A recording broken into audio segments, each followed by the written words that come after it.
Print done. Total bill हमने call किया है ना, ठीक है। यहाँ पर df is equals to sns dot load data set में टिप।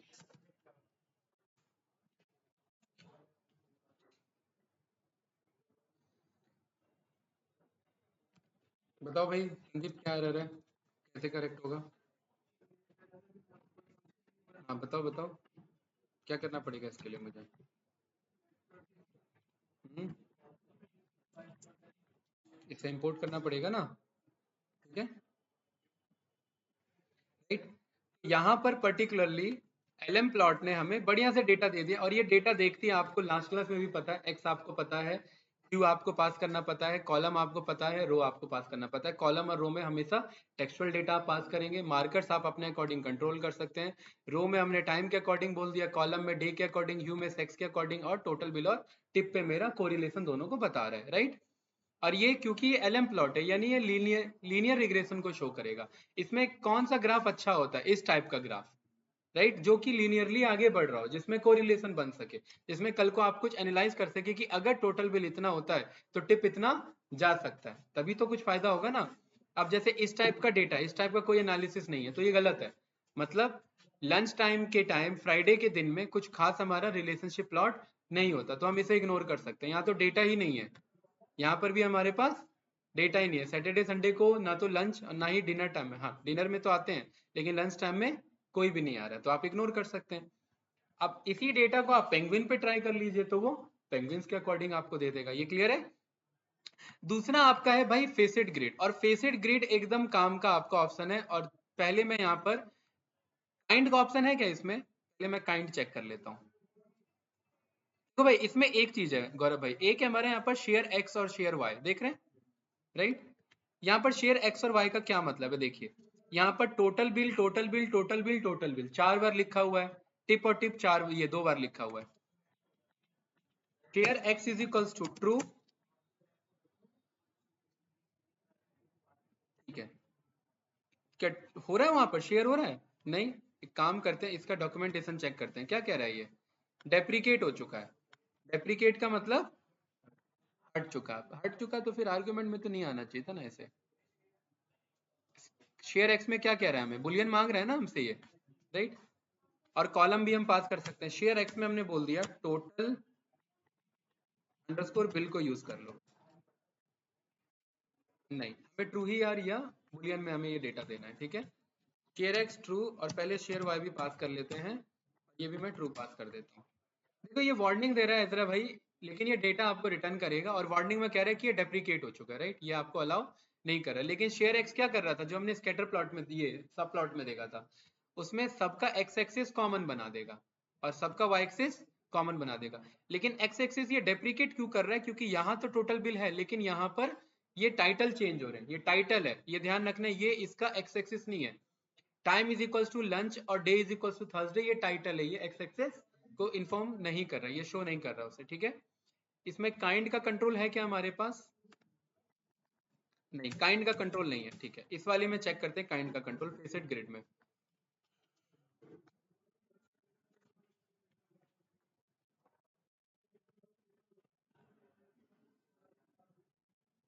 ठीक है, देखिए फेसेट ग्रिड भी क्या करेगा संदीप भाई, ये पर्टिकुलरली जैसे हम ये प्लॉट कर रहे हैं ना, फेसेट ग्रिड भी हमें सेम डेटा रिटर्न करेगा, लेकिन गौरव भाई ये ना डायरेक्टली वर्क नहीं करेगा।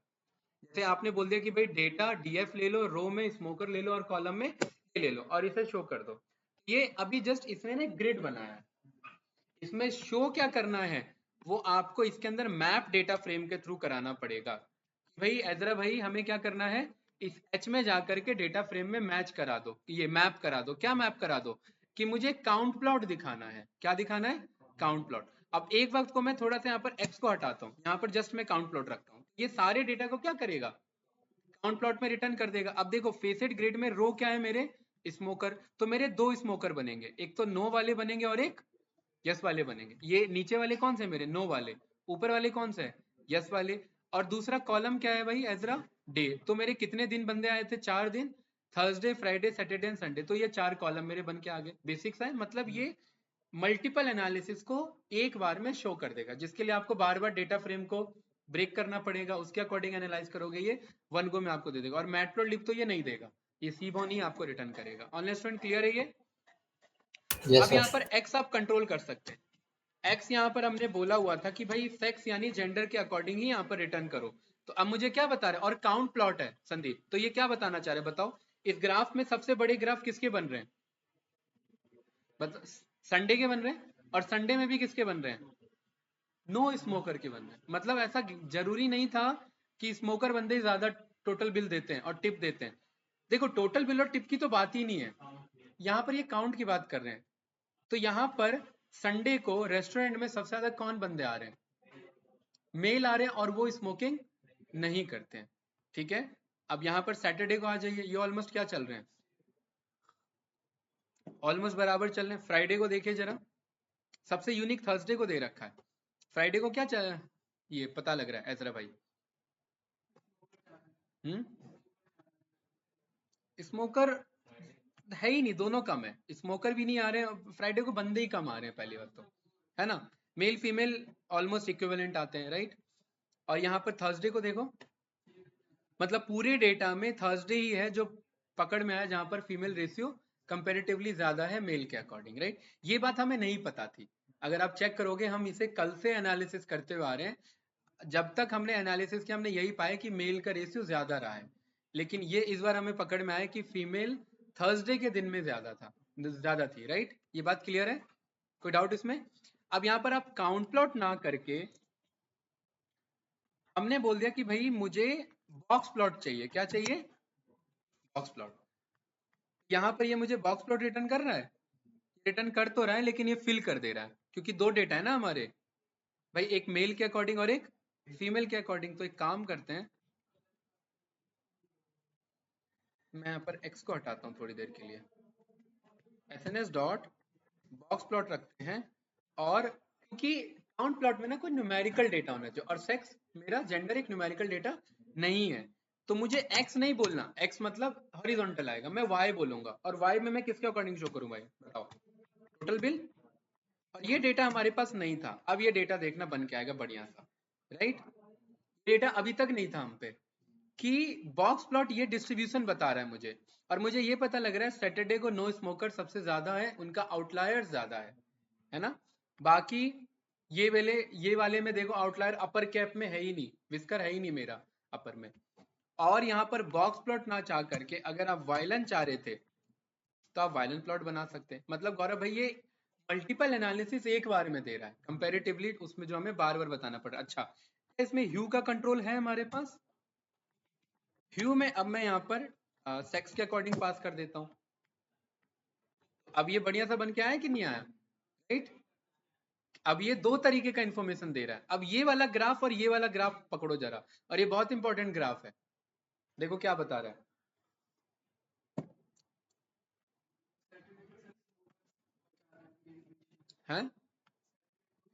एक मिनट, पहले तो एक काम करते हैं, यहाँ पर लीजेंड नहीं है ना, कहाँ पर लीजेंड आउट ट्रू हो रखा है ना, इसे फॉल्स कराते हैं, क्योंकि हमें यही नहीं पता है कि कलर कौन किसको रिप्रेजेंट कर रहा है ना। अभी आया?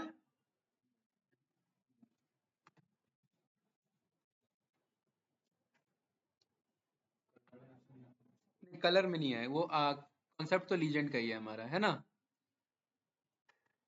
लेबल था इसमें, ह्यू है, कॉलम है, लेजेंड आउट ट्रू क्यों कर रखा है? एक मिनट, सब प्लॉट ग्रेड पे गए, एग्जाम्पल नहीं, legend legend out. If true, the figure size will be extended and the legend will be drawn outside the plot to the center right. If true, तो मतलब वो बाहर बनना चाहिए ना, तो दिख क्यों नहीं रहा है हमें? फिगर साइज कंट्रोल करें क्या इसका एक बार? है, माइट भी हो सकता है वहां साइड में बन रहा हो, राइट। एक काम करते हैं, T dot figure fix size 10 by 5, 10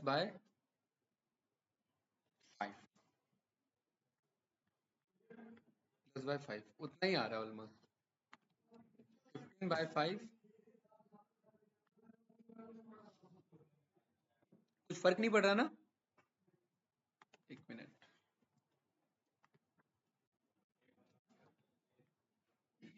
यहाँ पर नहीं,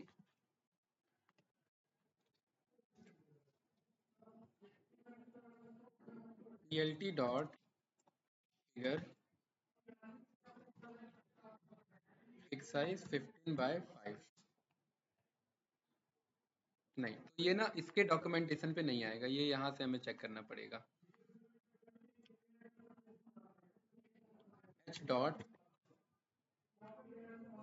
सेट एक्सिस आ रहा है, वाई लेवल आ रहा है, एक्स लेवल आ रहा है, फिगर करके कुछ है इसमें।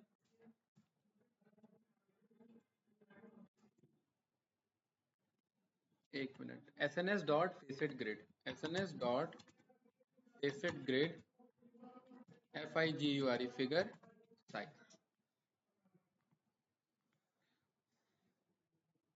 इसमें कंट्रोल है क्या? हाँ है, तो ये रहा। अच्छा, मतलब डॉक्यूमेंटेशन में ये हाइट और एस्पेक्ट का कंट्रोल है, ठीक है। ये बाय डिफॉल्ट है, ठीक है। तो हाइट हम यहाँ पर कर देते हैं 5, और एस्पेक्ट, एस्पेक्ट तो 1 ही होना चाहिए। एस्पेक्ट मतलब है कि हाइट और विड्थ के बेस में क्या रिलेशन है इनका। वो छोटा तो हुआ, लेकिन अभी भी वो शो नहीं कर रहा है, राइट। ह्यू कीवर्ड आर्ग्यूमेंट है, ह्यू ऑर्डर है, लेजेंड आउट है, ड्रॉप एन है, कॉलम ऑर्डर है, कॉलम है, शेयर एक्स है हमारे पास। एक minute, SNS dot facet grid legend show,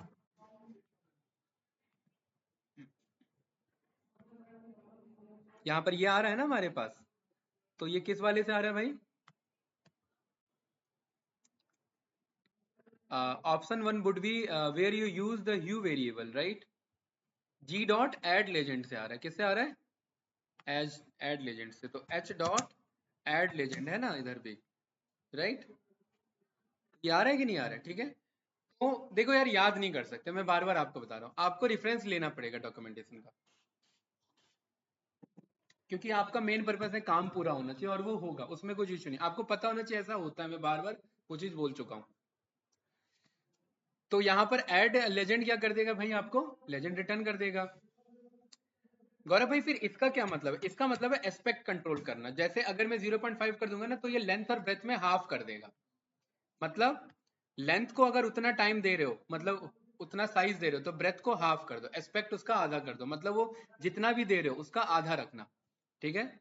अगर मैं यहाँ पर 1 रखता हूँ तो वो दोनों को बराबर देगा, ठीक है। लेंथ और ब्रेथ दोनों बराबर आ रहे हैं ना, स्क्वायर पैटर्न में आ रहा है, ठीक है। तो अब मुझे पता लग रहा है ये वाला ग्राफ देख करके कि मैं क्या एनालाइज करना चाह रहा था इजरा भाई। मैं ये करना चाह रहा था कि मेल और फीमेल का डिस्ट्रीब्यूशन सैटरडे में बराबर है। मतलब जिस प्रपोर्शन में मेल आ रहे हैं, सेम प्रपोर्शन में फीमेल का आना है, यस या नो। लेकिन सैटरडे, ये यहाँ पर संडे में केस अलग है, और यहाँ पर ये स्मोकर है, ये नॉन स्मोकर का केस अलग है, यहाँ पर ये केस अलग है। और इस वाले डेटा को देखिए जरा, फ्राइडे को ये काउंट प्लॉट से भी हमें पता लग रहा था, लेकिन count plot number of counting बता रहा था। यहाँ पर ये मुझे टोटल बिल के अकॉर्डिंग बता रहा है कि बिल का डिस्ट्रीब्यूशन कैसा है, काउंटिंग नहीं बता रहे, बिल का डिस्ट्रीब्यूशन बता रहा है, ठीक है भाई। तो यहाँ पर क्या हम स्कैटर प्लॉट को पास कर सकते हैं क्या? और स्कैटर प्लॉट पास कर रहे हैं तो एक्स और वाई होना चाहिए। तो एक्स मैंने यहाँ पर पास कर दिया, और वाई मेरा टोटल बिल। रन कर रहे हैं।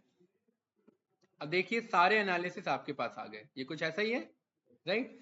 तो फेसिट ग्रिड में आप एक बार में, आप 1 गो में आपको सारे एनालिसिस मिल जाएंगे, और आप पर्टिकुलरली आपको डेटा यहाँ पर मिल जाएगा। मल्टीपल कॉलम और मल्टीपल रो एनालिसिस में अगर हमें चाहिए तो हम इसका यूज कर सकते हैं। ऑनलाइन स्टूडेंट कुछ पूछना है इसमें, बताइए।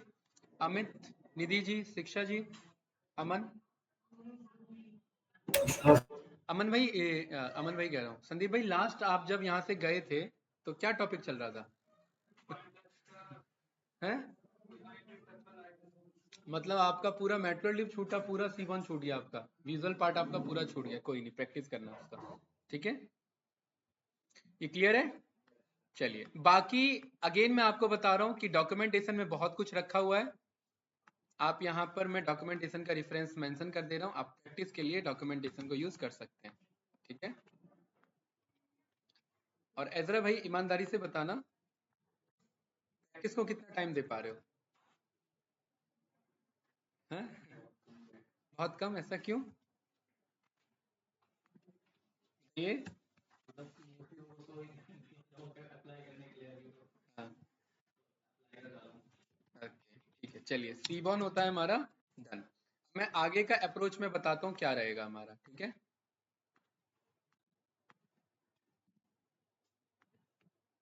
अब अगला अप्रोच रहेगा हमारा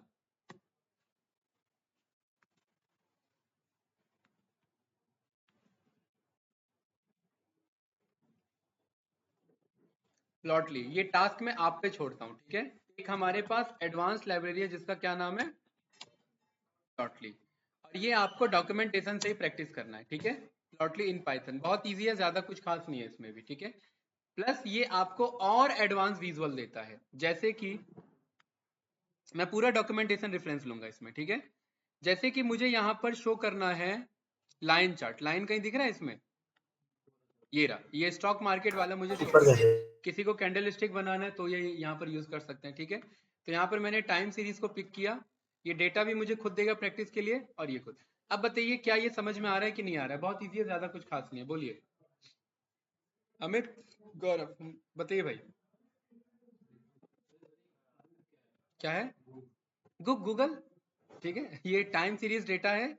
यहाँ पर ये क्या कह रहा है कि हम डीएफ एक डेटा फ्रेम होगा, उसमें से एक्स में हम डेट देना चाहते हैं और वाई में क्या देना चाह रहे हैं, गूगल का डेटा, क्योंकि टाइम सीरीज हमेशा स्टॉक एनालिसिस में ज्यादातर यूज होता है, ठीक है। मेक श्योर कि आपका इंस्टॉल हो, अगर नहीं इंस्टॉल है तो क्या कर लेंगे, पिप इंस्टॉल प्लॉटली। आपको प्लॉटली का इंस्टॉलेशन गाइड आपको दे देगा। और ये प्रीमियम आपका ये है, विजुअलाइजेशन ग्राफ है। इससे फायदा क्या होता है ये बताता हूँ अभी आपको। यहाँ पर जस्ट इस डेटा को मैंने कॉपी किया, प्लॉटली वाले में आए, न्यू पे गए, पाइथन 3 पे गए, यहाँ ये मैंने रन कर दिया, ठीक है।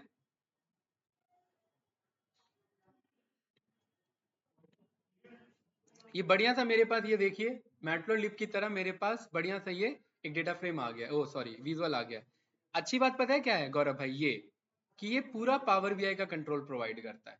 ये टूल टिप पे डेटा दे रहा है कि नहीं दे रहा है मुझे, राइट।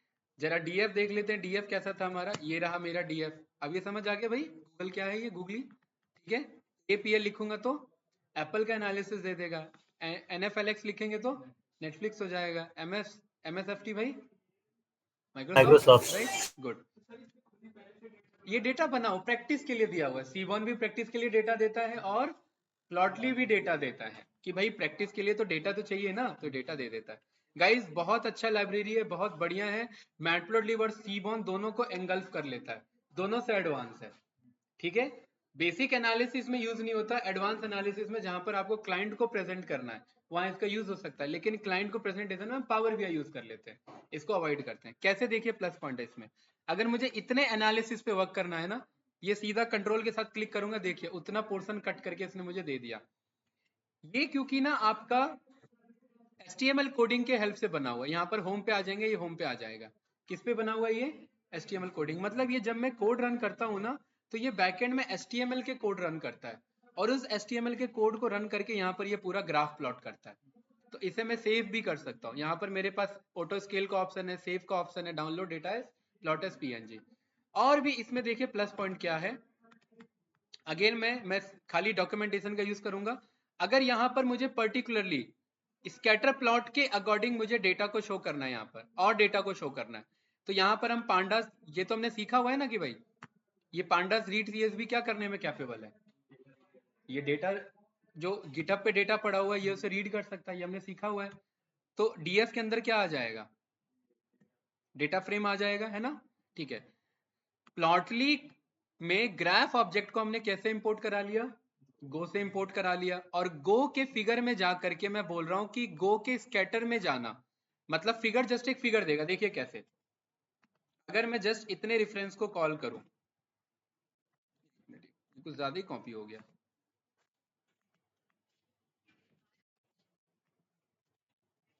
अगर जस्ट संदीप भाई मैं इतने कोड को हटा दूं यहां से, ये एक मुझे बस फिगर बना के देगा, देखिए ये फिगर बना के दिया कि नहीं दिया, एक लेआउट, जैसे हमने फेसेट ग्रिड अभी पढ़ा था।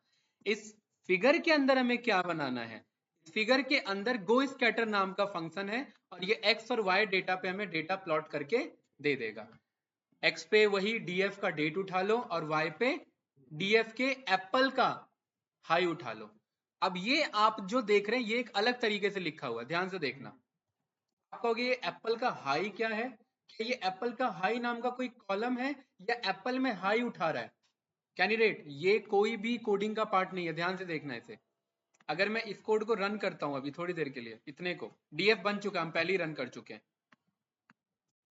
ये एक्चुअली ये कॉलम नेम ही एप्पल का हाई है। आप ये मत सोचना कि वो एप्पल के कॉलम में जाकर के अलग से हाई उठा रहे, नहीं, ऐसा कोई कोडिंग का पार्ट नहीं है हमारा। एप्पल डॉट हाई नाम से लिखा ही हुआ, इसीलिए हमें ये यहाँ पर ऐसे लिखना पड़ रहा है। कोई कंफ्यूजन? संदीप भाई क्लियर है ना? और बस जैसे ही ये प्लॉट करेंगे बढ़िया से हमें डेटा बना करके दे देगा यहाँ पर। अब सोचिए इसका एडवांस एनालिसिस क्या हो सकता है, मैं आपको बताता हूँ।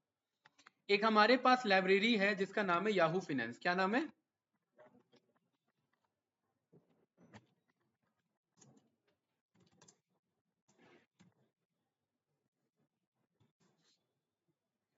यहाँ पर मैंने गिग्स फॉर गिग्स के आर्टिकल को ही कॉल कर लिया, ठीक है। So next, ये रहा।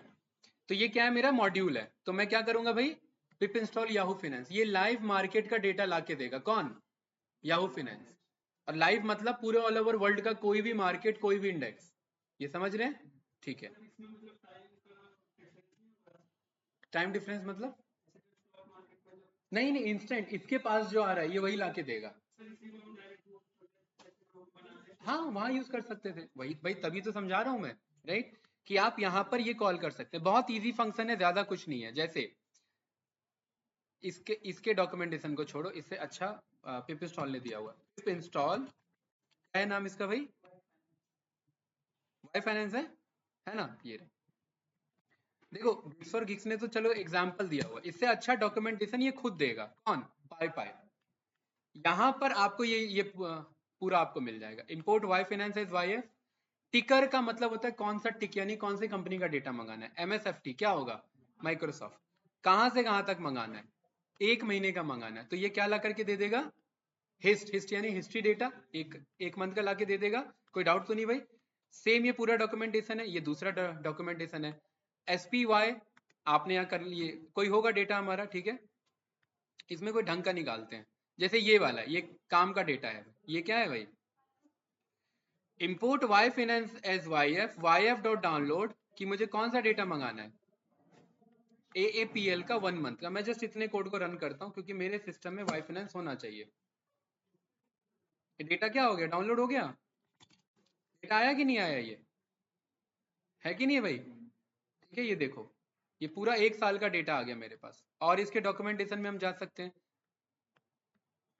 जैसे अगर मुझे 1 महीने का चाहिए तो हमारे पास ये डॉक्यूमेंटेशन है ना, इतना है कि नहीं भाई? तो मैं इतने पोर्शन को यहाँ से कट करता हूँ और इतने को रन करता हूँ। इसकी मुझे जरूरत नहीं है, कमेंट आउट कर दो। ये रन किया, वार्निंग आ रहा है, वार्निंग को इग्नोर करना। हिस्ट के अंदर ये डेटा आ गया कि नहीं आ गया डेटा फ्रेम में? अब आपको पता है पिछले 1 महीने का किसका डेटा है? ये माइक्रोसॉफ्ट का। अब याहू फाइनेंस इंडियन कंपनी को कैसे स्टोर करता है ये हमें नहीं पता। याहू फाइनेंस की वेबसाइट पे जाएंगे, है ना। याहू फाइनेंस के वेबसाइट पे इंडिया ढूंढेंगे।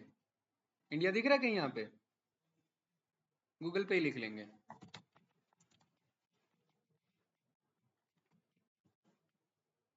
क्या गया?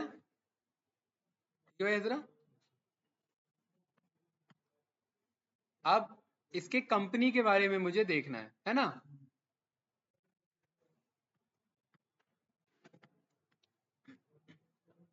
इसमें कंपनी देखो कहीं पे दिखा रहा है?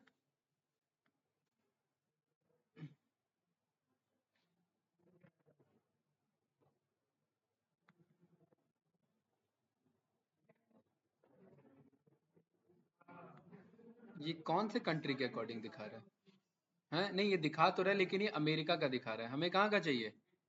इंडिया का चाहिए ना। 1 मिनट, इसमें ये नहीं दिखा रहा कंपनी के नाम?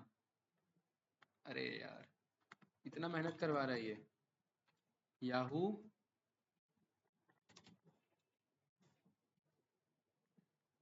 दिखाएगा, टाटा मोटर्स दिखा रहा है। टाटा मोटर्स को किस नाम से स्टोर किया इन्होंने, .ns। हम ये इतना कॉपी करेंगे और यहाँ पर इसको भेज देंगे। कोई डाउट? ये रन किया हमने और ये हमने रन किया। आगे टाटा मोटर्स 1 महीने का प्रूफ के लिए अभी क्या चल रहा है, 3 तारीख 10वां महीना, ठीक है। ओपन 939 और अभी क्लोज नहीं हुआ है, तो ये रिसेंट दिखा रहा होगा 929। यहां पर आते हैं तो देखिए 939 और 929 सही है भाई, यस या नो। तो अब क्योंकि ये डेटा आ गया है और क्योंकि प्लॉटली क्या करने में कैपेबल है, प्लॉट करने में कैपेबल है, आपको नहीं लग रहा है कि आप रियल टाइम डेटा मंगा के रियल टाइम प्लॉट कर सकते हैं? क्यों भाई, हो सकता है कि नहीं हो सकता? बस तो वाई फाइनेंस और प्लॉटली का यूज करके आप पूरा स्टॉक मार्केट का एनालिसिस का यहाँ पर प्रेजेंट कर सकते हैं। किसमें? पाइथन के अंदर में। बताइए भाई, ऑनलाइन स्टूडेंट क्लियर है? कुछ पूछना है इसमें, यस या नो? बताइए भाई। No sir. ठीक है, गुड। अब यहाँ पर नीचे और देखिए, और नीचे यहाँ पर आ जाएंगे, ये इन्होंने बार के अकॉर्डिंग बता रखा है। और ये देखिए, ये इन्होंने बढ़िया सा कॉलम और रो के अकॉर्डिंग ब्रेक किया हुआ, और ये चीज आपको फिर रीड आउट करने में ज्यादा इशू नहीं आएगा। फेसेट आप जानते हैं, फेसेट मतलब एक जस्ट ओवरव्यू देना। कॉलम में आपने बोल दिया कि कंपनी को दिखा दो और कॉलम रैप कर दो। तो जितने कंपनी थे, 6 कंपनी थे, तो 6 को रैप करके उसने सबका लाइन प्लॉट आपको यहाँ पर शो कर दिया। चारों ये 6 के 6 डेटा आ गए कि नहीं आ गए? अब इसके अकॉर्डिंग अगर ऐसा प्लॉट करना हो, एक इसमें वो आ जाता है,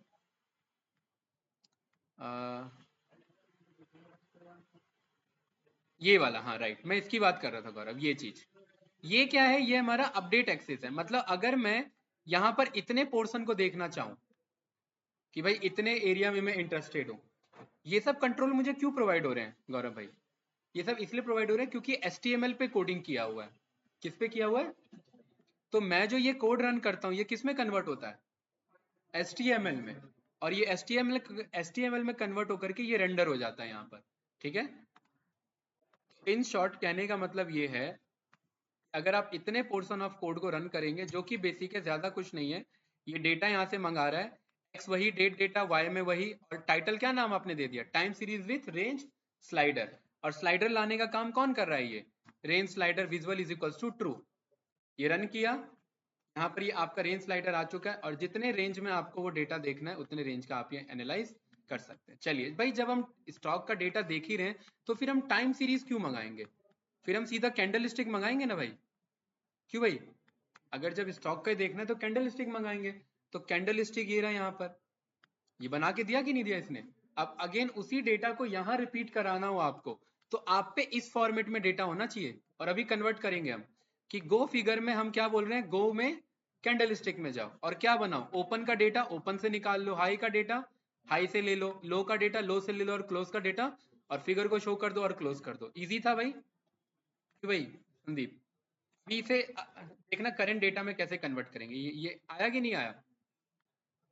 कब से कब तक का है ये? 2015 से 2017 का। और हमें पता है कि हिस्ट नाम से हमने टाटा मोटर को स्टोर किया हुआ है। किया है कि नहीं किया है? ये रहा हिस्ट नाम से। अब इसमें मुझे ओपन हाई लो क्लोज ये सारा है, और ये रहा मेरे पास डेट। और यहां पर अगर मैं नॉर्मल डीएफ को चेक करूं, दिस इज माय डीएफ, यहां ये डेटा ऐसे चल रहा है। मतलब data is equals to X का डीएफ का डेट, डीएफ का डेट, और यहाँ पर एक्स में ये डेटा यहाँ से ये उठा ले रहा है। तो गौरव भाई बताइए मुझे, इस डेटा को यहाँ मंगाना है तो कैसे मंगाएं? ये डेटा आना चाहिए, बोलिए। हिस्ट का, अगर मैं हिस्ट के डेट पे जाऊं, एक मिनट, कैपिटल में लिखा है क्या? हाँ, भी की एरर आ रहा है, ठीक है। इस पे देखिए, ऐसा इसीलिए आ रहा है क्योंकि ये मल्टीपल इंडेक्सिंग में, ये है प्राइमरी इंडेक्सिंग और ये है सेकेंडरी इंडेक्सिंग। अगर आप चेक करेंगे डॉट कॉलम्स, तो आप पाएंगे कि ये कुछ इस तरीके से स्टोर है, ओपन हाई लो क्लोज। मतलब आपको ओपन वैल्यू चाहिए तो आप ओपन निकालिए, तो ओपन में अपने आप डेट दे रखा है उसने, ठीक है। अगर मैं इस ओपन के कीज पे जाऊं तो मुझे क्या मिल जाएगा, सॉरी ओपन के इंडेक्स पे जाऊं तो मुझे क्या मिल जाएगा भाई? ये मुझे डेट टाइम मिल जाएगा कि नहीं मिल जाएगा? हिंदी क्लियर है? मैं बोल सकता हूं कि ये एक्स यहां से उठा लेना, हिस्ट के ओपन के इंडेक्स से, ये बात बोल सकता हूँ, ठीक है। और ओपन प्राइस कहाँ से उठाएगा बताओ? लिस्ट के ओपन से, राइट। और हाई कैसे उठाएगा?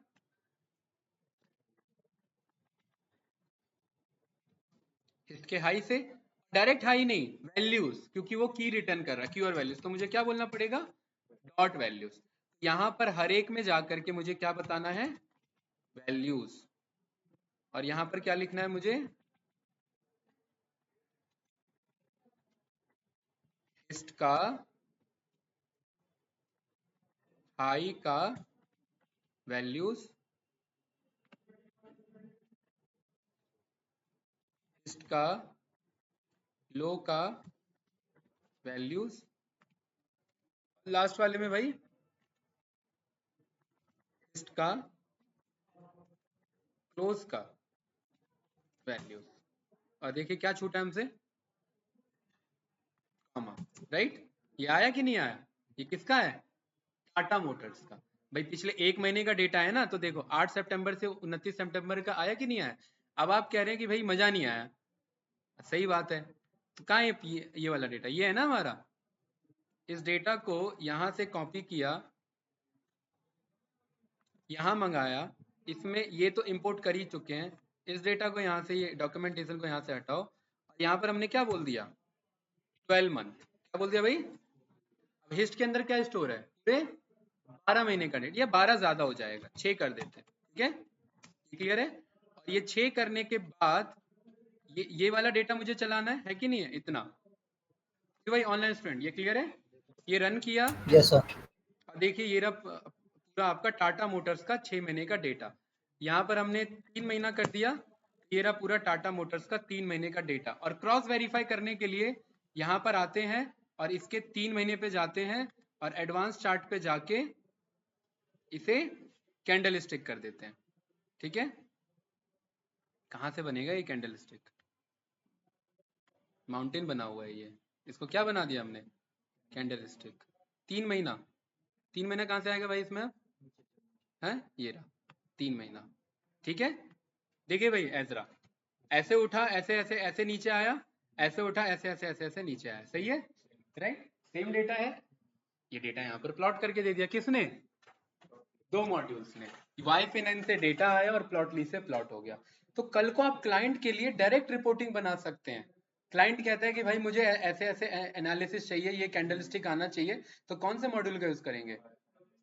प्लॉटली का यूज कर लेंगे कैंडलस्टिक लाने के लिए। और डेटा लाने के लिए वाई फाइनेंस का। ये लीगल तरीका डेटा मंगाने का, इलीगल तो हम जानते ही हैं, वेब स्क्रैपिंग करना, वो ज्यादा मेहनत का काम था। और ये वाई फाइनेंस डायरेक्ट ला करके दे दे रहा है ना। Y finance minute by minute data नहीं ला के दे रहा है। यहाँ पर आप चेक करिए ये कैसा डेटा ला के दे रहा है, डे वाइज। 4 तारीख का है, 6 तारीख का है, 5 तारीख का, 9 तारीख का। वेब स्क्रैपिंग हमें मिनट बाय मिनट डेटा ला के देगा, इसलिए हम वो यूज कर रहे थे। अगर उसमें भी लीगल चाहिए तो वाई फाइनेंस का फिर एपीआई लेना पड़ेगा, जो मिनट बाय मिनट नहीं, सेकंड बाय सेकंड का डेटा भी आपको ला करके देगा। फिर आपका एनालिसिस यहाँ पर बन सकता है। ये क्लियर है भाई? तो इन शॉर्ट आप क्या समझे? प्लॉटली कैसा आपका विजुअलाइजेशन लाइब्रेरी है? एडवांस विजुअलाइजेशन लाइब्रेरी है, ठीक है। और देखिए, और 2-4 मैं हिंट बता रहा हूं, बाकी आप जानते हैं कि आप डॉक्यूमेंटेशन से गो थ्रू कर लेना, ठीक है। कोई डाउट तो नहीं? अच्छा, एक काम करते हैं, यहां पर ना मैं फिगर को शो ना करा के, मेरे पास यहाँ क्या क्या ऑप्शन है। 2HTML है ना, ध्यान से देखना, ये मैं 2HTML क्यों कह रहा हूं। इसको मैंने बोल दिया टाटा डॉट HTML, और ये यहां पर नहीं रहेगा, ये रहेगा यहां पर, इधर, ठीक है। कंट्रोल शिफ्ट सी,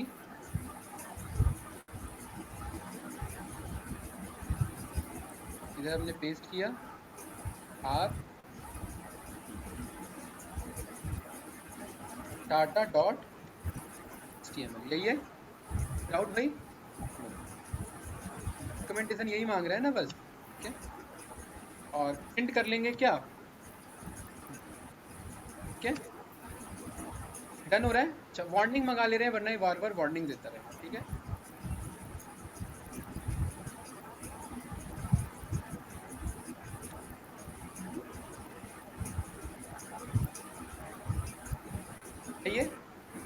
ये डेटा देखिए बन रहा है, अरे ये बन रहा है, टू HTML में कन्वर्ट नहीं किया क्या इसने?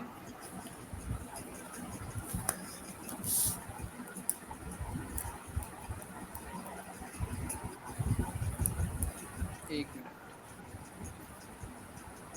इसे करना तो चाहिए फिगर डॉट टू HTML, ये जाना चाहिए ना हमारा यहाँ पर।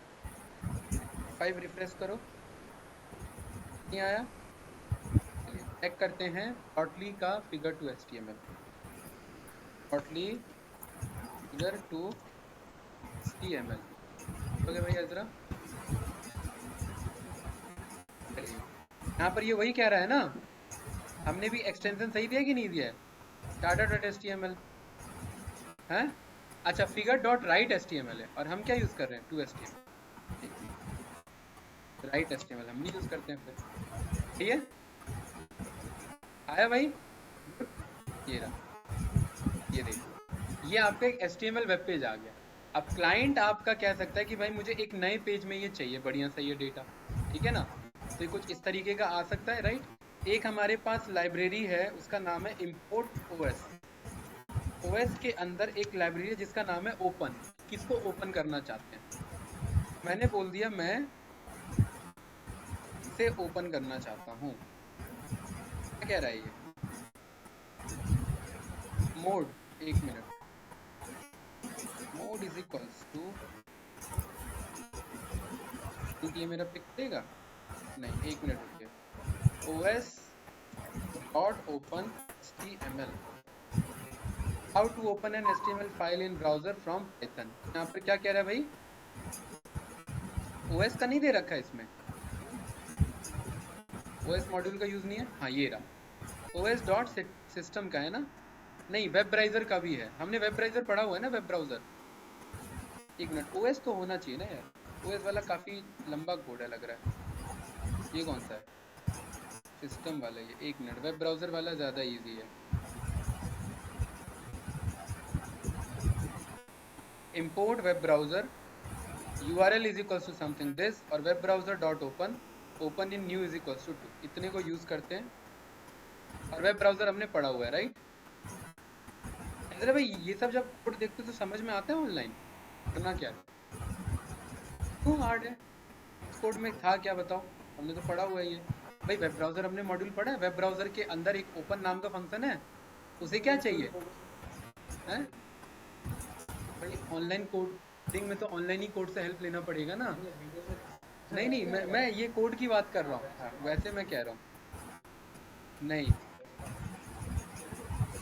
path is equals to this, और यहाँ पर R ओपन हुआ कि नहीं हुआ ये, ठीक है। तो हमें क्या पता लगा भाई, अब इन तीनों कोड को हमें एक साथ बना देना है ना, क्लियर है भाई संदीप। अब जब ये हमारा कोड होगा, अब हमें टेंशन नहीं लेना, अब ये सीधा जा करके हमें नए पेज में बढ़िया सा दिखा देगा, ये ना। अब नीचे नहीं देख रहे हैं अब हम कहाँ देख रहे हैं, न्यू पेज पे देख रहे हैं, और न्यू पेज पे अब यहाँ पर देखिए पूरा ये होवर करने पे ये पूरा एनालिसिस आपका ये दे रहा है, जिसके अकॉर्डिंग चाहिए, कम टाइम फ्रेम पे चाहिए, आप कम टाइम फ्रेम पे यहाँ पर ये डेटा को एनालाइज कर सकते हैं। सही है, बढ़िया है। चलिए कुछ पूछना ऑनलाइन स्टूडेंट इसमें, ये क्लियर है भाई online student? Yes sir. Done, आगे बढ़े भाई। Yes sir.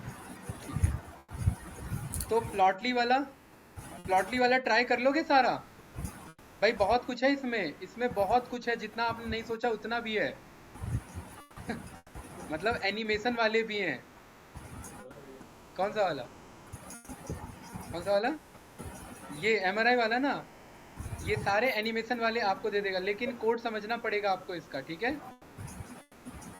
ये पूरा आपका ये डिटेल का कोड है कि मैं स्टैक इमेज से मैं ये डेटा मंगा रहा हूँ, क्योंकि MRI का डेटा हम पे होना भी तो चाहिए, MRI रीड कर रहे हैं, तो ये S3 AWS से आ रहा है, S3 बकेट होता है जहाँ पर आप डेटा स्टोर करते हैं अमेजोन में, ठीक है। यहाँ पर आप प्लॉटली को कॉल करा रहे हैं, फिर आप ग्राफ यहाँ फिगर बना रहे हैं, फिर यहाँ आप ट्रेसेस बना रहे हैं, और फिर एक फंक्शन बना करके जहाँ पर आपने डेटा को डिज़ाइन किया डिक्शनरी फॉर्मेट में, फ्रेम इतना रख लेना, मोड इतना रख लेना, ट्रांजिशन इतना रख लेना, पैडिंग इतना रख लेना।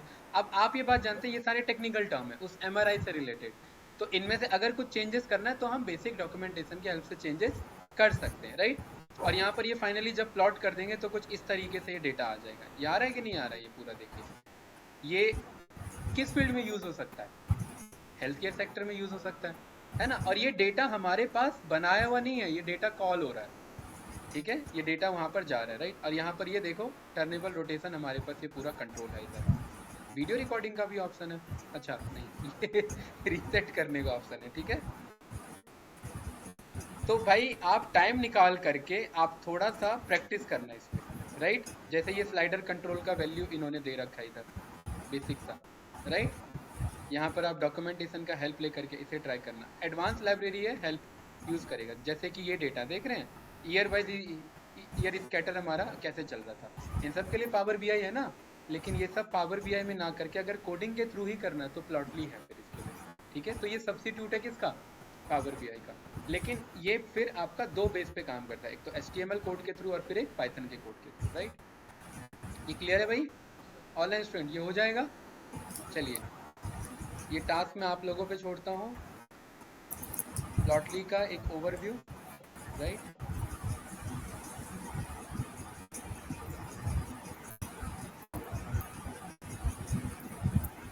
ठीक है, माइक ओपन है भाई, किसका माइक ओपन है? निधि जी। अच्छा सर मेरा थोड़ा टच का इशू आ रहा है सर, इसलिए वो। अच्छा, ओके, नो इशू।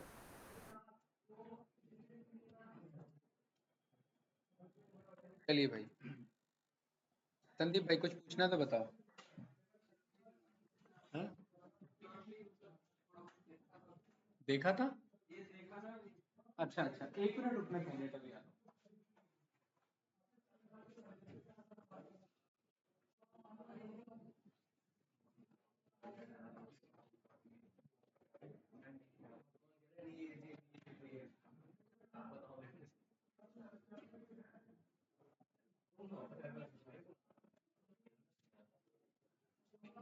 हम्म, बढ़िया बनाता है लैपटॉप।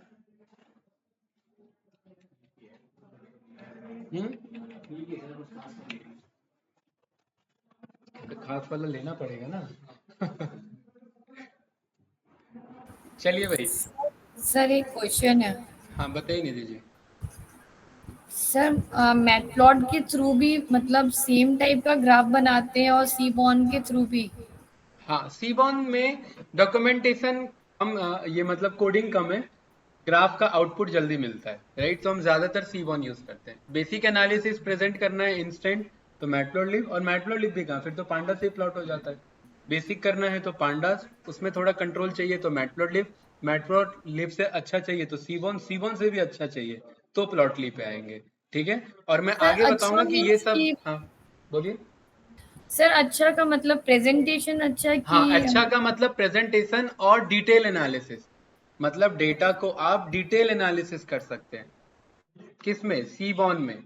मैटप्लॉटलिब में उतना नहीं कर सकते, प्लॉटली में और ज्यादा कर सकते हैं। ये आपको टाइम का कंट्रोल दे रहा है, टाइम का कंट्रोल आपको मैटप्लॉटलिब भी देता है, लेकिन उसमें कोड लिखना पड़ेगा। प्ले एक्सिस का कंट्रोल मैटप्लॉटलिब के पास भी है, ठीक है, सीबॉन के पास भी है और प्लॉटली के पास भी है, राइट। लेकिन सर पर इंस्टेंट जो एनालिसिस प्रेजेंट करेगा वो सीबॉन जल्दी करेगा कंपैरेटिवली टू मैटप्लॉटलिब।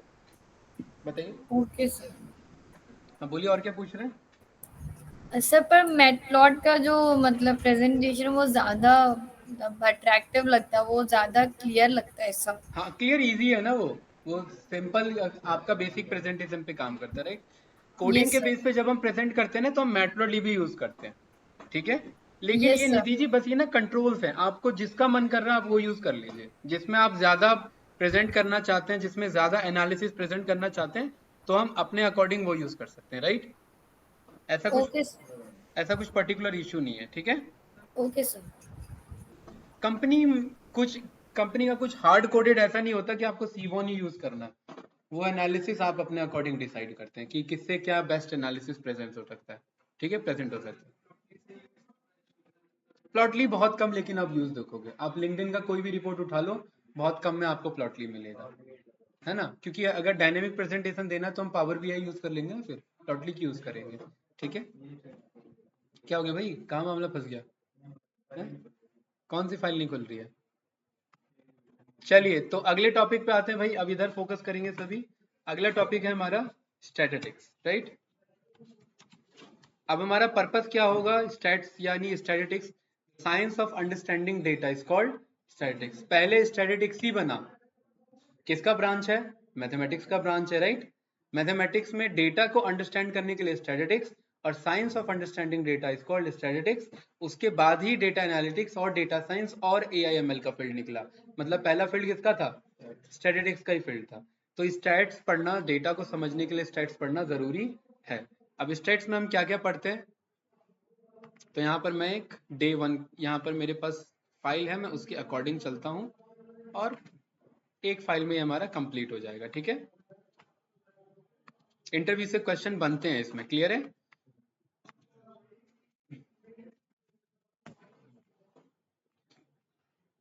इसमें थोड़ा सा थ्योरेटिकल पोर्शन है भाई, थोड़ा सा पेशेंस रखना है इसमें, राइट। अभी तक उतना थ्योरी नहीं आया है, लेकिन ये थोड़ा सा थ्योरेटिकल टॉपिक है, राइट। इसमें देख लेते हैं क्या क्या स्टैटिस्टिक्स है, टाइप्स ऑफ स्टेट्स क्या होते हैं, इन्फ्रेंशियल या डिस्क्रिप्टिव का स्टैटिस्टिक्स। फिर देख रहे हैं पूरा थ्योरी का एक्सप्लेनेशन है, राइट। फिर यहाँ पर स्टैंडर्ड डिवीजन क्या है, कैसे क्या कैलकुलेट होता है, वेरिएंस क्या है, वेरिएंस का पर्पस क्या होता है, वेरिएंस क्यों निकाला जाता है, राइट। फिर यहाँ पर कुछ कोड के थ्रू हम यहाँ पर करके देखेंगे, राइट। उसके बाद यहाँ पर ये बॉक्स प्लॉट का अगेन एक्सप्लेनेशन, और ये तो मैंने समझा ही रखा है, इसमें मेरे को नहीं लग रहा है ज्यादा टाइम लगेगा, यस या नो। बॉक्स प्लॉट तो किया हुआ है ना हमने भाई, ये वाला भी हमने परफॉर्म किया हुआ है, राइट। आईक्यूआर कैसे निकलते हैं, नॉर्मल डिस्ट्रीब्यूशन हमारा क्या होता है, ये हमने देखा हुआ है। तो इनमें टाइम हमारा नहीं जाएगा। स्क्यूनेस हमारे क्या होते हैं, कर्टोसिस हमारे क्या होते हैं, इनका फुल फॉर्म हमारा क्या है, right. Gaussian distribution, normal distribution क्या होता है, हम यहाँ पर वो कॉन्सेप्ट भी यूज करेंगे। स्टैटिस्टिक्स के 5 पिलर्स में quantile, IQR, Z score, T score और सेल्फ रिक्वायरमेंट, अपने अकॉर्डिंग हम इसे चेंज कर सकते हैं, ठीक है। यहाँ पर फिर हम ये कोड के थ्रू परफॉर्म करके देखेंगे अपने स्टैटिस्टिक्स को, कि भाई डेटा में आउटलायर्स कैसे निकाला जाता है, स्टैंडर्ड डिस्ट्रीब्यूशन बेल कर्व में कैसे क्या डिस्ट्रीब्यूशन होता है, जेड स्कोर क्या रिप्रेजेंट करता है, क्यूमुलेटिव परसेंटेज क्या यहाँ पर रिप्रेजेंट करता है। एक आइडिया लग रहा होगा कि ये सब हमने थोड़ा बहुत पढ़ा हुआ है, राइट। टी स्कोर हमारा क्या होता है, जेड स्कोर हमारा क्या होता है, फीचर स्केलिंग तो हमने आई थिंक पढ़ लिया है ना। फीचर इंजीनियरिंग, फीचर स्केलिंग तो हो गया ना। चलिए, आपका मतलब इसमें और कम ही टाइम लगेगा। हाँ, नॉर्मलाइजेशन और स्टैंडर्डाइजेशन, ये मुझे आपको बताना है। डेटा को नॉर्मलाइज क्यों करते हैं, ये डेटा मंजिंग तो बता ही रखा था मैंने, right, feature engineering, feature scaling में। और ये कॉन्सेप्ट हमने कर रखा है, आपको याद होगा तो, है ना। ठीक है, तो ये वाला पोर्शन वैसे मैं स्टेट्स में कराता था, लेकिन आपके मैंने पहले ही करा दिया। इसमें कोई डाउट तो नहीं ना भाई, ये किया हुआ है हमने, याद होगा सभी को। अरे भूल गए क्या भाई, यस न्यूमेरिकल सर, डेटा जो टेक्सचुअल डेटा यस न्यूमेरिकल में कन्वर्ट करते हैं, है ना। यस यस सर, हाँ, ये हमने पढ़ा हुआ है, ठीक है, भूल मत जाना। ऐसे काम नहीं चलेगा। चलिए तो स्टार्ट करते हैं यहाँ पर, और इसके बाद में आपको ना 2 पीडीएफ भेज दूंगा। आप पे वीकेंड का टाइम है, आप थोड़ा टाइम निकाल के इसे पढ़ के आना। भेज क्या दूंगा, यहाँ पर मैं रेफरेंस आपको बता देता हूँ। रेपोजिटरीज पे जाएंगे, 04 लिखेंगे यहाँ पर, कंप्लीट डीए ऑल बैचेस आएगा 04 का। यहाँ पर 2 पीडीएफ मिलेंगे, बेसिक ऑफ स्टैटिस्टिक्स 1 और बेसिक ऑफ स्टैटिस्टिक्स 2। बहुत ज्यादा थ्योरी है, आपको ये पढ़ के आना पड़ेगा, ठीक है। हाँ, इसमें अगर डाउट होता है तो फिर मैं थोड़ा सा आपको बता दूंगा, मैं थोड़ा प्रैक्टिकल एस्पेक्ट पे लेके चलूंगा। मैं थ्योरेटिकल उतना नहीं जाना चाहता, वरना बोर हो जाओगे, इसलिए पीडीएफ से रेफरेंस ले लेना, ठीक है भाई। ये क्लियर है संदीप भाई? Yes sir. ओके, चलिए स्टार्ट करते हैं। डेटा साइंस स्टैटिस्टिक्स 2 पार्ट में हमारा डिवाइड है। पहला पार्ट होता है हमारा डिस्क्रिप्टिव और दूसरा पार्ट होता है हमारा इन्फ्रेंशियल स्टैटिस्टिक्स। डिस्क्रिप्टिव स्टैटिस्टिक्स हम तब यूज करते हैं जब हम डेटा को डिस्क्राइब कर सके, जब हमारे पास डेटा हमें सारा पता हो। सारा पता हो मतलब उसका मीन निकाला जा सकता है, उसका मीडियन निकाला जा सकता है, उसका मोड निकाला जा सकता है, परसेंटाइल निकाले जा सकते हैं, क्वांटाइल निकाले जा सकते हैं, यस या नो। तो डिस्क्रिप्टिव स्टैटिस्टिक्स में हम सेंट्रल टेंडेंसी को मेजर करते हैं और डिस्पर्जन को मेजर करते हैं। 2 चीजों को याद रखना, ये थ्योरी है, भूल जाओगे मुझे पता है, ठीक है, लेकिन फिर भी कोशिश करना याद रहे।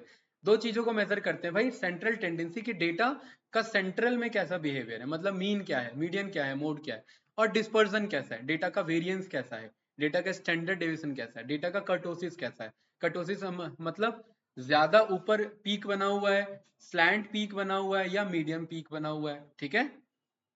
Central tendency, mean, median, mode, ये बात तो क्लियर है ना भाई? ठीक है। इन्फ्रेंशियल स्टैटिस्टिक्स जब हम पे डेटा एक बार में सारा अवेलेबल ना हो, यहाँ पर हम सैंपल और पॉपुलेशन पे काम करते हैं। ये बात क्लियर है? जैसे कि अगर मैं आप लोग को बोलूं इस क्लास में एवरेज हाइट निकालो तो आप बता दोगे, लेकिन अगर मैं बोलूं इंडिया की एवरेज हाइट निकालो तो हर एक को गिनना मुश्किल है, हर एक को चेक करना मुश्किल है। तो वो कौन से स्टैटिस्टिक्स का पार्ट होगा? इन्फ्रेंशियल स्टैटिस्टिक्स का पार्ट होगा। यहाँ पर आप पे पॉपुलेशन आ जाता है, और पॉपुलेशन, पूरे पॉपुलेशन पे काम आप नहीं कर सकते, उसके सैंपल पे काम होता है, इसीलिए इन्फ्रेंशियल स्टैटिस्टिक्स आ जाता है। डिस्क्रिप्टिव कब? जब हम पे डेटा हो। तो ज्यादातर केस में हम पे कौन सा डेटा होगा? डिस्क्रिप्टिव। तो कौन से स्टैटिस्टिक्स यूज कर रहे होंगे हम? डिस्क्रिप्टिव। इसीलिए डीएफ डॉट डिस्क्राइब नाम से फंक्शन ही है, वो सीधा क्या रिटर्न कर देता है? एक बार में, और उसमें जो जो आता है वही सारा डिस्क्रिप्टिव स्टैटिस्टिक्स का पार्ट है। क्या क्या आता है बताइए? बताओ भाई, हमने सीखा हुआ है, बोलिए भाई। सब चुप हो करके बैठे हैं। हम्म।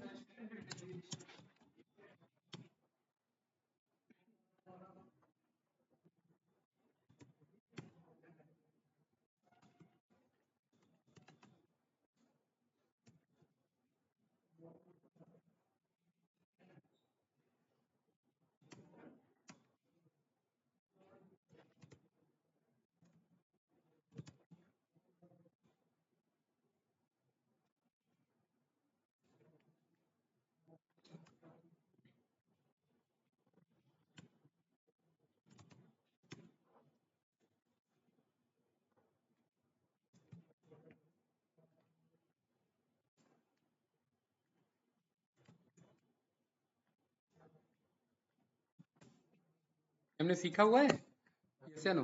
ये आ गया हमारे पास, राइट? मैंने सीरीज बना लिया, सीरीज से मैंने डेटा फ्रेम बना लिया, और उसके बाद मेरे पास ये बढ़िया सा डीएफ मेरे पे आ चुका है। डीएफ डॉट डिस्क्राइब, ये क्या रिटर्न करेगा? सारा inferential statistics, sorry descriptive statistics एक बार में। क्या क्या है इसमें? काउंट है डिस्क्रिप्टिव का पार्ट, मीन है, स्टैंडर्ड डेविएशन है, मिनिमम है, मैक्सिमम है, 25, 50 और 75। ये सब किसके पार्ट है? Descriptive statistics. इसलिए ये एक ही मेथड के अंदर आ जाते हैं। आई थिंक क्लियर होगा, और ये याद रहेगा हमेशा, भूले तो नहीं भाई? ठीक है। क्या होता है? Science of collecting, organizing and analyzing data. ये सब मैं डेफिनेशन इग्नोर कर रहा हूँ, ये सब आप पढ़ के भी समझ सकते हैं। ठीक है, इससे फायदा क्या होगा? डिसीजन मेकिंग में हेल्प होगा हमारा। यस या नो? डेटा क्या है हमारा? जस्ट फैक्ट और इंफॉर्मेशन। फैक्ट कहेंगे तो ज्यादा हमारे पास होगा, रॉ इन्फॉर्मेशन कहेंगे, नॉट प्रॉपर इन्फॉर्मेशन, क्योंकि प्रॉपर इन्फॉर्मेशन तो इन्फॉर्मेशन हो गई। ठीक है, फैक्ट और raw information which can be converted into meaningful information. Meaningful information में जब हम उसे कन्वर्ट कर देंगे तो वो एनालिसिस हो जाएगा, और फैक्ट और रॉ इन्फॉर्मेशन है तो जस्ट वो एक डेटा है ना भाई? ठीक है, जैसे कि एज ऑफ स्टूडेंट, ये जस्ट डेटा है, लेकिन एवरेज एज ऑफ स्टूडेंट वो एक इन्फॉर्मेशन है कि इन सबका एवरेज एज कितना है, इनमें से मैक्सिमम एज कितना है, मिनिमम एज कितना है, राइट? तो यही स्टैटिस्टिक्स होता है, स्टेट्स हम इसे शॉर्ट में बोलते हैं, राइट? डिस्क्रिप्टिव मैंने बता ही दिया है, ये बेसिक सा एनालिसिस यहाँ पर आपका है। डेटा को ऑर्गेनाइज करना, समराइज करना, ग्राफ्स और नंबर्स के फॉर्म में। बहुत सारे ग्राफ्स हम इसमें यूज कर लेते हैं, बार ग्राफ हो गया, काउंट ग्राफ हो गया हमारा, लाइन चार्ट हो गया, पाई चार्ट हो गया हमारा, हिस्टोग्राम हम यहाँ पर प्लॉट कर लिया, राइट? उन सब से हमें पता क्या लगेगा कि ग्राफ है कैसा, और उससे स्क्यूनेस पता लगेगा। स्क्यूनेस हमने पढ़ा हुआ है, लेफ्ट स्क्यूड, राइट स्क्यूड और नो स्क्यूड, यानी कि आपका सेंट्रली सिमेट्रिक है, ये हमने पढ़ा हुआ है ना भाई? देखो बीच बीच में हमने स्टैटिस्टिक्स यूज किया हुआ है, इसलिए आपको ज्यादा टाइम नहीं लगेगा। आज ये कंप्लीट हो जाना चाहिए था अगर मैं प्लॉटली को टच नहीं करता तो, राइट? चलिए, वेरिएबिलिटी क्या होता है भाई? बहुत इजी है, ये छोड़िए, डेफिनेशन पे मत ध्यान दीजिए, खुद का बताइए, क्योंकि याद खुद का रहेगा। वेरिएबिलिटी सर डिफरेंस मतलब वेरिएबल होना, मतलब आपका डेटा कितना वेरी कर रहा है भाई? वेरिएबल, हाँ, हमने यस सर। ये शर्मा जी से पूछा आपके बेटे की शादी में कितना खर्चा लग गया, मैं ये एग्जाम्पल पावर में अभी भी दिया था। शर्मा जी ने बोला लग गए लाख 2-4 करोड़। तो ये वेरिएबल बहुत ज्यादा है ना, ये तो गलत वेरिएशन है। कितना होना चाहिए? 2-3 लाख लग सर गए, 4-5 हाँ, लाख दो लग गए, तीन लाख राइट? तो ये मेरा वेरिएशन, ये मेरा वेरिएंस को शो कर रहा है, डेटा कितना वेरी कर रहा है। एज का वेरिएबिलिटी कितना है कि मिनिमम एज और मैक्सिमम एज कितने दो बंदे अवेलेबल है ना? पूरे डेटा में मिनिमम एज निकाल लो, पूरा डेटा में मैक्सिमम एज निकाल लो, तो आप बोल सकते हैं कि इस क्लास में एज का वेरिएशन इतना है, मिनिमम टू मैक्सिमम, हाइट का वेरिएशन इतना है। यस या नो? तो यहाँ पर हम यही चेक करते हैं कि how far the data is spread, mean से कितना फैला हुआ है हमारा दूर, वो हमारा वेरिएंस कहलाएगा। मतलब वेरिएंस हाई है तो डेटा मीन से ज्यादा दूर है, और वेरिएंस अगर कम है मतलब डेटा मीन से कम दूरी पर है। तो डेटा हाई वेरिएंस होना चाहिए या लो वेरिएंस होना चाहिए, बताइए, बताओ भाई। मीन के पास का मतलब लो वेरिएंस। अब नो वेरिएंस तो नहीं हो सकता, वेरिएंस तो होगा ही, कुछ ना कुछ तो वेरी करेगा ना मेरा। तो वेरिएंस रहेगा लेकिन लो होना चाहिए, हाई वेरिएंस नहीं होना चाहिए। इससे क्या होगा, एनालिसिस खराब हो जाएगा भाई। जैसे कि फॉर एग्जांपल ध्यान से समझना, इसमें पीडीएफ में दे रखा है 2 एग्जांपल है, और चलिए मैं टच कर लेता हूँ वो एग्जांपल, आपको ज्यादा उसमें क्लैरिटी मिलेगा।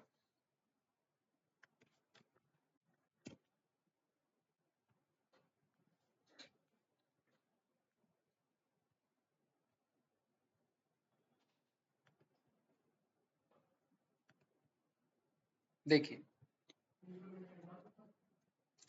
यहाँ पर ना 2 डिलीवरी बॉय हैं, ठीक है, ये रे, राइट। यहाँ पर क्या है, हमारे 2 डिलीवरी बॉय हैं। इन सबको मतलब इतना एवरेज टाइम, ये टोटल टाइम लगता है अलग अलग जगह जो ये गए हैं टोटल, राइट, इनको इतना इतना टाइम लगा है। ये बात क्लियर है, डिलीवरी बॉय 1 और डिलीवरी बॉय 2। फर्म ने जो अभी अभी जस्ट अपना ये स्टार्ट किया डिलीवरी सर्विस, ठीक है। 2 पॉइंट्स यहाँ पर पर्टिकुलरली न्यू क्लाइंट को कनेक्ट करना है। अब कंपनी ये चाहती है कि किसको भेजा जाए, डिलीवरी बॉय 1 को भेजा जाए या डिलीवरी बॉय 2 को। भाई नया क्लाइंट है, वो ये तो नहीं चाहेंगे कि कोई भी उठ के चले जाए। तो बताओ आप लोगों का क्या अंदाजा लगता है इसमें। आप लोग ये कहते हैं कि भाई सर एवरेज निकाल लो, जिसका एवरेज अच्छा आ रहा है उसको भेज दो, यही कहते हैं ना, या जिसका एवरेज कम आ रहा है मतलब इसका एवरेज टाइम हर जगह जाने का कम है, यही है ना। लेकिन एवरेज अच्छी बात यह कि दोनों का बराबर आ रहा है। हाँ यहाँ डिसीजन लेना है कि भाई अब किसे भेजा जाए। अब आप ये नहीं कह सकते कि किसी को भी भेज दो, यहीं से तो स्टैटिस्टिक्स स्टार्ट होता है कि भाई एवरेज दोनों का बराबर फंस गया। अब आपको क्या करना है, अब आपको ये चेक करना है कि किसको भेजना चाहिए, बताइए। जो मीन के आसपास मौजूद है, जैसे सबका मीन कितना आया, दोनों का मीन आया 32.5। वेरिएंस बताता है कि ये मीन से ज्यादा दूरी पर है या मीन से कम दूरी पर है। वेरिएंस का मतलब देखो क्या है, एक स्टॉक है, एक स्टॉक जो है वो एक दिन में +50% भी जा सकता है और एक दिन में -50% भी जा सकता है, दोनों बात क्लियर है। तो और एक दूसरा स्टॉक है जो एक दिन में +5% जा सकता है और दूसरा -5%। तो क्लाइंट को आप कौन सा स्टॉक सजेस्ट करोगे, क्यों -50 +50 वाला क्यों नहीं भाई, हैं, बिल्कुल सही। पॉजिटिव ज्यादा है तो रिस्क भी ज्यादा है, राइट है कि नहीं है। तो सेम एज इट इज यहाँ पर भी वही हो रहा है कि वो मीन से अगर ज्यादा दूरी पर है, मतलब वो कभी कभार 32, मान ले तो उसका वेरिएंस आया 10 मिनट, मतलब वो 32.5 +10 मिनट भी ले सकता है और 32.5 -10 मिनट भी ले सकता है। मतलब अगर ज्यादा हुआ तो कितना हो गया 42 मिनट, और माइनस हुआ तो 22 मिनट, और दूसरे का मान लेते वेरिएंस आया 5 मिनट, तो 32.5 और +5 मतलब 37 मिनट, और माइनस यानी कि 27 मिनट। तो कौन सा वाला सही होगा, 5 वाला सही होगा, क्योंकि उसका वो मीन के आसपास है, उसका वेरिएंस कम है।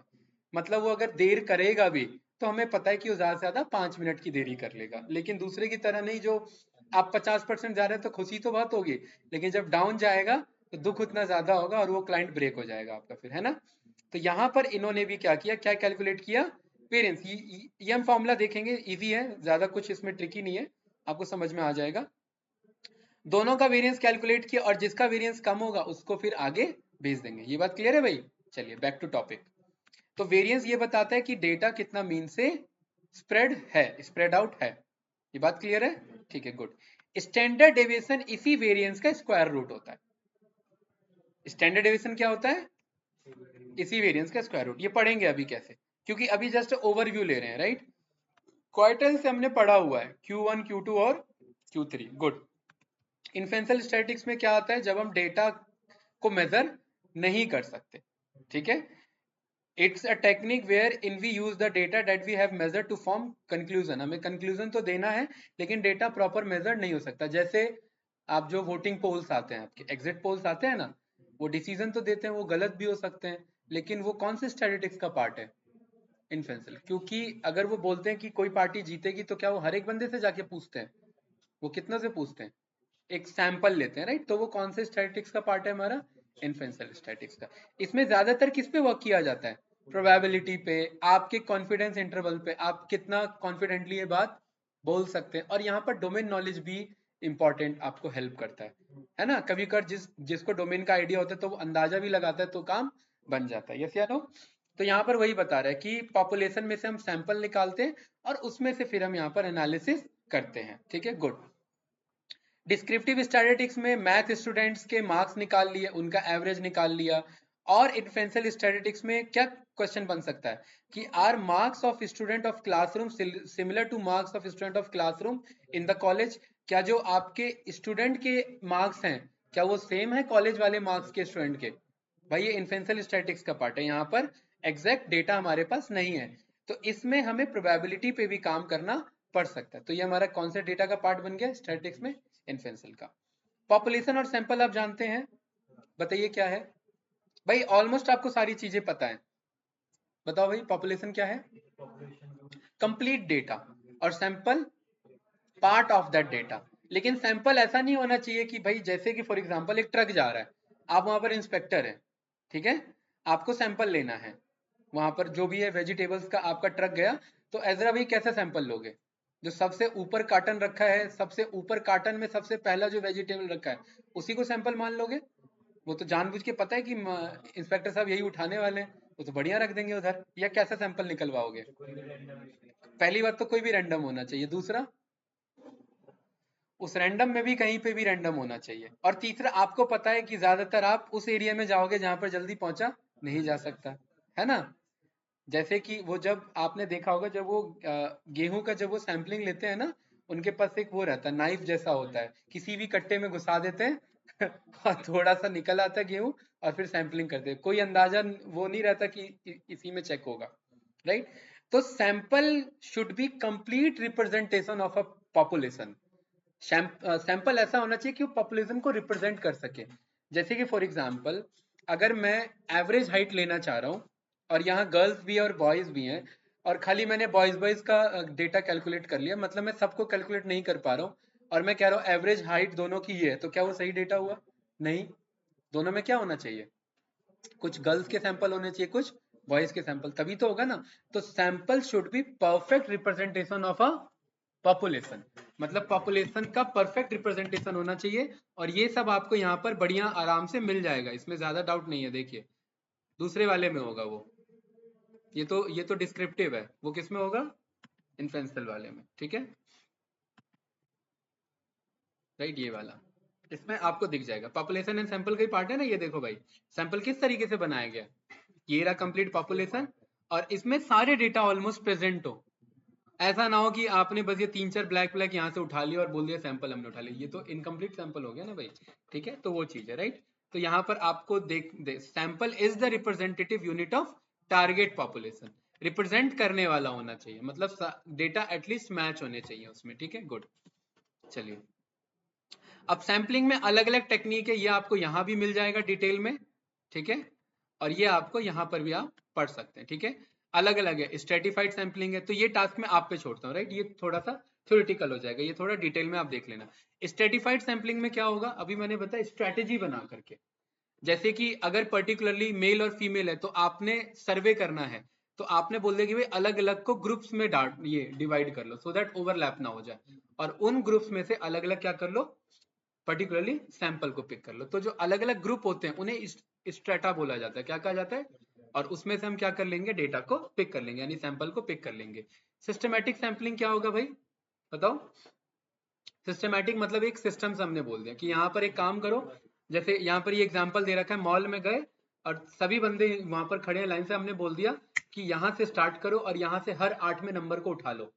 तो पहला कोई भी रैंडम बंदा उठा लिया और फिर उसके बाद हर 8वां, तो ये क्या हो गया, एक सिस्टमैटिक है। सिस्टमैटिक मतलब पहला पैटर्न डिसाइड कर लिया और उसके बाद बोल दिया हर 8वां जो है वो उठा लेना। अब इसमें 8वां फिक्स नहीं है कि कौन आने वाला है, क्यों? क्योंकि पहला रैंडम हो सकता है, अगर स्टार्टिंग से ही करेंगे तो 8वां पता है, लेकिन पहला ही फिक्स नहीं है तो फिर 8वां कुछ भी हो सकता है। तो ये स्ट्रेटेजी के साथ हो जाएगा, तो ये कौन सा हो जाएगा, सिस्टमैटिक सैंपलिंग। कैंडिडेट्स बहुत कम चांसेस है कि इस टाइप के क्वेश्चंस पूछे जा सकते हैं, क्योंकि आप जानते हो डेटा एनालिटिक्स में पूछने को बहुत कुछ है, और इंटरव्यूअर के माइंड में हमेशा प्रेजेंट की चीजें होती हैं जो उसे भी खुद में पता है, याद है, और बिलीव मी वो सब ये खुद भूल जाता है ठीक है। तो इस टाइप के क्वेश्चन कम बनते हैं, बन सकते हैं, इसलिए आपको पता होना चाहिए, ठीक है। क्योंकि आधे घंटे का इंटरव्यू होता है, 40 मिनट का इंटरव्यू होता है, क्या क्या पूछ लेगा आपसे भाई, बहुत कुछ है। स्टैटिस्टिक्स में से अगर पूछेगा तो वन एंड ओनली आउटलायर्स का क्वेश्चन होगा, और आउटलायर्स कैसे डिटेक्ट करते हैं, कैसे रिमूव करते हैं, क्या कॉन्सेप्ट है, क्या मैथमेटिकल फॉर्मूला है और क्या ग्राफिकल फॉर्मूला है, ठीक है। कुछ इस तरीके से हम वर्क करते हैं। कोई डाउट तो नहीं? कन्वीनियंस सैम्पलिंग क्या होता है बताओ भाई? है इंटरेस्ट के अकॉर्डिंग, मतलब मेरे लिए कन्वीनियंट है ना। जैसे कि फॉर एग्जांपल अगर मैं डेटा साइंस के लिए सर्वे कर रहा हूं तो मैं डॉक्टर ये को इंक्लूड क्यों करूंगा इस फील्ड में भाई? तो मैं किसको इंक्लूड करना चाहिए मुझे? जो सेम उस प्रोफेशन से मैच होने चाहिए, है ना। आर्टिस्ट को मैं क्यों इंक्लूड करूंगा? नहीं करूंगा ना। तो यहाँ पर सैम्पलिंग में हम बाकी को कट कर देंगे, तो वो कन्वीनियंस सैम्पलिंग हो जाएगा हमारे लिए, राइट। एग्जाम्पल है एग्जिट पोल सर्वे, इसमें रैंडम तो रहेगा लेकिन पर्टिकुलरली इसमें आप डिसाइड करोगे कन्वीनियंस में भी कि भाई पर्टिकुलरली इस एरिया से इतने बंदे, इस एरिया से इतने बंदे, राइट। और जैसे आरबीआई डेटा यहाँ पर गैदर कर रहा है तो वो भी कन्वीनियंट सैम्पलिंग का हमारा पार्ट हो जाएगा। वेरिएबल्स, ये बहुत इंपॉर्टेंट क्वेश्चन है और मैंने आई थिंक पढ़ा दिया, जहां तक मुझे याद है मैंने पढ़ा रखा है। याद करिए अमित, याद आ रहा है? मैं बस आप लोगों से यस क्रॉस सर। वेरीफाई करूंगा। मैंने पढ़ा रखा है गौरव, मुझे उम्मीद है कि ये कुछ इस टाइप का इमेज मैंने ओपन किया था, राइट, यस सर। है ना? याद है यस ना सर। यही वाला यस इमेज सर। था? ये बस यही टॉपिक है। चलिए ये बता सकते हैं तो बताइए दोबारा, मैं रिपीट करा सर देता हूँ। ऑल दो टाइप के डेटा टाइप्स होते हैं, वेरिएबल्स होते हैं, क्वालिटेटिव और क्वांटिटेटिव। मैंने उल्टा बोल दिया, कोई बात नहीं, लेकिन बात बराबर है। क्वांटिटेटिव और क्वालिटेटिव। क्वांटिटेटिव मतलब यही है कि क्वांटिटी है, क्वांटिटी है तो मतलब वो मैथमेटिकल डेटा होगा, मैथमेटिकल मतलब वो न्यूमेरिकल होगा। इसे न्यूमेरिकल और टेक्सुअल डेटा भी बोला जाता है। न्यूमेरिकल भी दो पार्ट में डिवाइड होता है, कंटिन्यूअस और डिस्क्रीट। संदीप भाई ये न्यूमेरिकल दो पार्ट में पाइथन वाला मत समझ लेना, वो इंटीज फ्लोट और कॉम्प्लेक्स है, मिलता जुलता है, ये स्टेट्स का है, इसलिए इन्हें वेरिएबल्स बोला जाता है। पाइथन में तो वेरिएबल है ही कुछ और, यहाँ वेरिएबल कुछ और है, ठीक है। तो डिस्क्रीट मतलब जो फिक्स्ड वैल्यू होते हैं, मतलब इंटीजर ही मान लो, और कंटिन्यूअस मतलब जो फ्लोटिंग वैल्यू होते हैं, जो डेसिमल में चल रहे हैं। जैसे कि टेम्परेचर कितना है, डिस्टेंस कितना है, भाई यहाँ से आपके घर की दूरी फिक्स थोड़ी ना होगी, something kilometre dot something metre होगा, height something foot and something inch होगा, राइट। तो वेट हो गया, हाइट हो गया, टेम्परेचर हो गया, डिस्टेंस हो गया, ये फ्लोटिंग वैल्यू है, तो ये क्या कहलाएगा? कंटिन्यूअस डेटा टाइप कहलाएगा। और ये डिस्क्रीट मतलब एजरा भाई फिक्स्ड वैल्यू, जैसे कि नंबर ऑफ सीट्स यहाँ पर कितने, नंबर ऑफ स्टूडेंट्स, आपको ये थोड़ा ना कहेगा 3.5 स्टूडेंट हैं, कोई फिक्स वैल्यू हो गया, तो 3 होगा या 4 होगा, ठीक है। डिफेक्टिव पार्ट्स हो गए, रोड एक्सीडेंट कितने होते हैं, 3.5 रोड एक्सीडेंट होते हैं हर साल, क्यों? आधा क्या होता है बच जाता है, ऐसा कोई केस नहीं बन सकता। और क्वालिटेटिव मतलब गौरव भाई टेक्सचुअल डेटा, टेक्सचुअल में भी दो पार्ट में, ये मैंने बता रखा है, नॉमिनल और ऑर्डिनल। नॉमिनल मतलब वो सारे टेक्सचुअल जो आप जानते हो, और ऑर्डिनल मतलब जो ऑर्डर्स में रहते हैं। मैंने बताया था इसका क्या एग्जांपल है, जैसे कि गुड बेटर बेस्ट, ये टेक्सचुअल भी है प्लस इनमें एक नेचुरल रैंकिंग भी है, ऑर्डर है ना इनमें एक, जैसे कि एक्स एक्सएल डबल एक्सएल, ये सब हमने पढ़ा था उसी में। तो ये मेरा ऑर्डिनल डेटा हो गया, राइट। पुअर बैड, ये सब हमारे ऑर्डिनल। अच्छा, रेड ग्रीन एंड ब्लू, क्या ये ऑर्डिनल है या ये हमारा नॉमिनल डेटा है? नॉमिनल है, क्यों? क्योंकि कोई उसमें रैंकिंग नहीं कलर। है हमारा, है ना। गुड डे एंड नाइट, ये भी नॉमिनल है, ऑर्डिनल नहीं है। ये सब कंफ्यूज करते हैं, लेकिन आपको ध्यान रखना क्या इनमें रैंकिंग आ सकती है, रैंकिंग नहीं आ सकती तो ये नॉमिनल जाएगा, ठीक। आपका नाम, ये भी नॉमिनल ही है, ठीक है, गुड। तो colour, blood group, state, zip code, ये सारे क्या है हमारे नॉमिनल डेट। अच्छा भाई ऐसा भाई जिप कोड नॉमिनल में क्या कर रहा है? ये तो टेक्सचुअल में, ये तो न्यूमेरिकल में होना चाहिए, लेकिन नॉमिनल में क्यों है यहाँ पर? ये दोनों से बिलोंग कर सकता है। न्यूमेरिकल में कुछ न्यूमेरिकली एनालिसिस किया जा सकता है, यहाँ पर न्यूमेरिकली आप ये नहीं बोल सकते कि 201 301 से ज्यादा पिन कोड वाले इधर आ जाएं, 201 302 से कम वाले इधर चले जाएं, राइट। कुछ कंपेयर, अब आप सारे पिन कोड का एवरेज पिन कोड निकाल सकते हो क्या? वो तो गलत होगा ना, क्योंकि पॉइंट में आएगा वैल्यू, और जो कि गलत है, इसलिए ये नॉमिनल में चलेगा, मतलब इसको टेक्सुअल ट्रीट किया जाए, राइट। तो टाइप्स ऑफ वेरिएबल ही यहाँ पर यही लिखा हुआ है, बात वही है, क्लियर है भाई।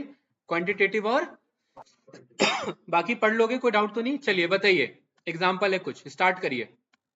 आंसर लिखा हुआ है वैसे, जेंडर बताओ भाई, है कैटेगोरिकल में कौन सा है नॉमिनल, ये नॉमिनल आपका मैरिटल स्टेटस, ठीक है। रिवर लेंथ नॉमिनल होगा। कंटिन्यूस में कौन सा, मतलब कंटिन्यूस ही है ये तो न्यूमेरिकल में, राइट है ना, ठीक है। पॉपुलेशन डिस्क्रीट, चलिए ठीक है, आंसर तो लिखा हुआ है, क्या ही पूछो। हाँ भाई, फिक्स वैल्यू थोड़ा ना है, आप ये थोड़ा ना कह सकते 3 किलोमीटर की रिवर है, 3.5 किलोमीटर की भी तो हो सकती है ना, तो वो फिक्स वैल्यू नहीं, वो फ्लोटिंग वैल्यू है, तो वो कंटिन्यूस में चली गई। डिस्क्रीट में कौन आता है, जिसकी फिक्स्ड वैल्यू होती है ना, वो डिस्क्रीट का पार्ट होता है, राइट।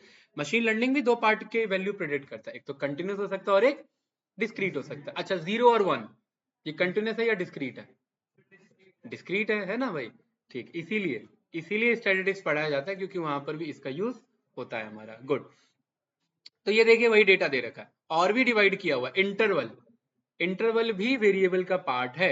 नॉमिनल और ऑर्डिनल तो जानते ही हैं। अब जैसे ये रैंक आ गई 1 2 3, ये है न्यूमेरिकल डेटा, लेकिन ये ऑर्डिनल में चले गया, राइट, क्योंकि इसमें एक रैंकिंग आ गई है, फर्स्ट आया, सेकंड आया, थर्ड आया, राइट है ना। इंटरवल भाई जो रेंज में हो 80 से 90, ये मेरा फिर ना तो ये नॉमिनल है ना ऑर्डिनल है, ये मेरा ना डिस्क्रीट है ना कंटिन्यूस, ये मेरा रैंकिंग डेटा, ये मेरा इंटरवल डेटा ही है, ठीक है। उसके बाद रेशियो,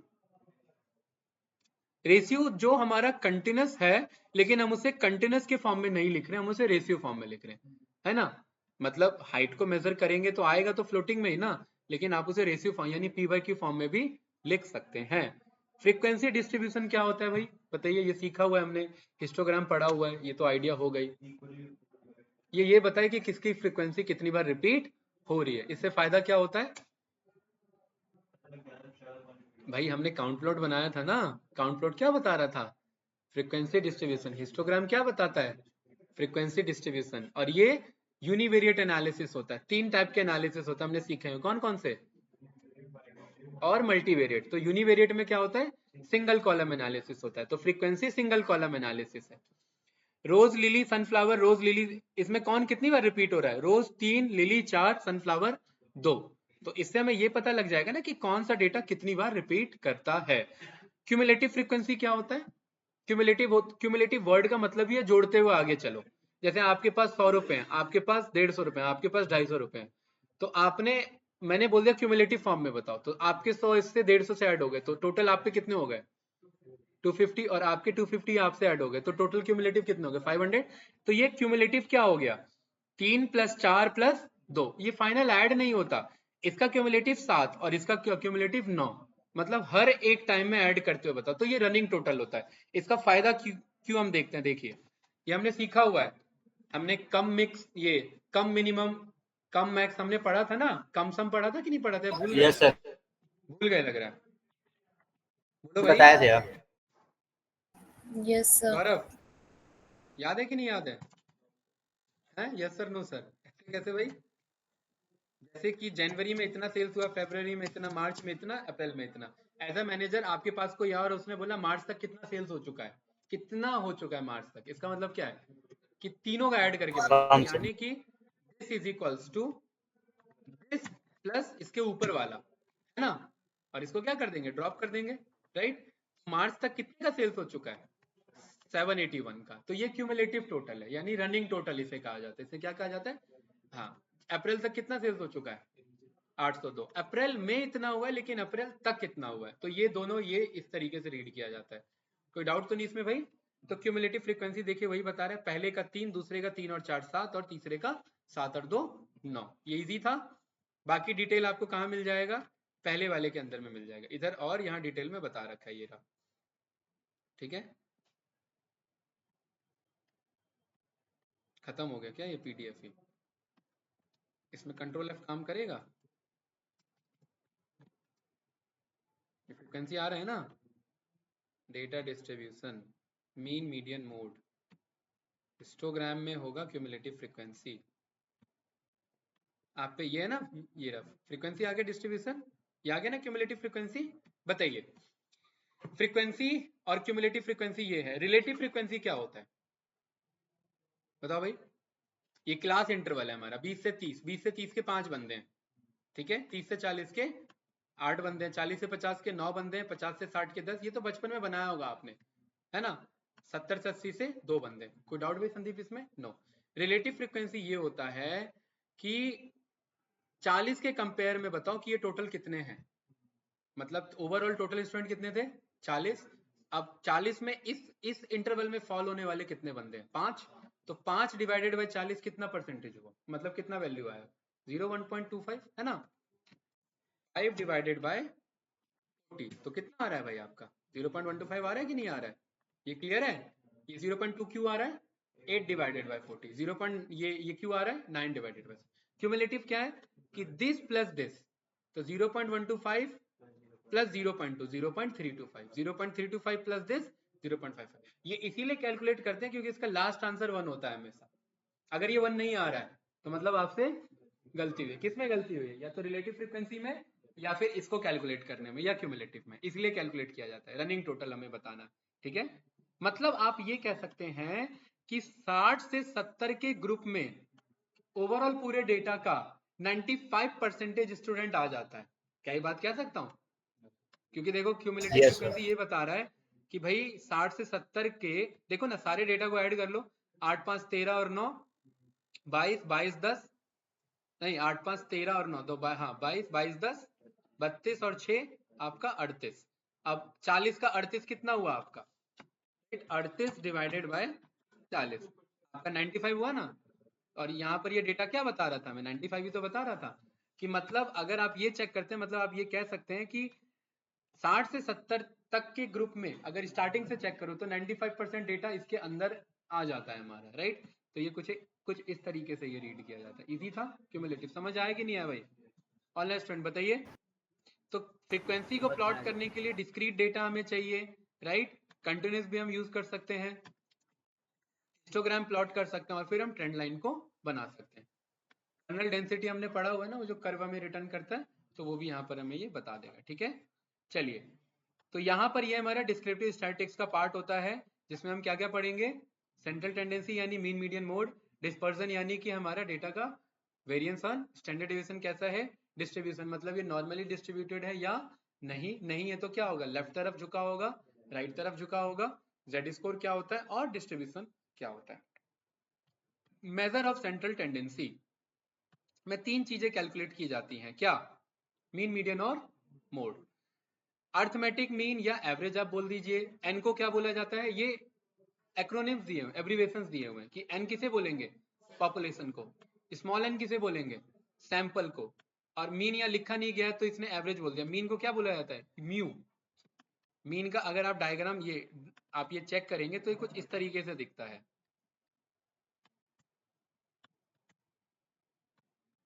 ये ऐसे यू नहीं होता, ये म्यू टाइप का होता है। क्या बोला जाता है इसे, मतलब यू में छोटा ये ऐसे साइड से निकल जाता है, क्या कहा जाता है इसे भाई, म्यू।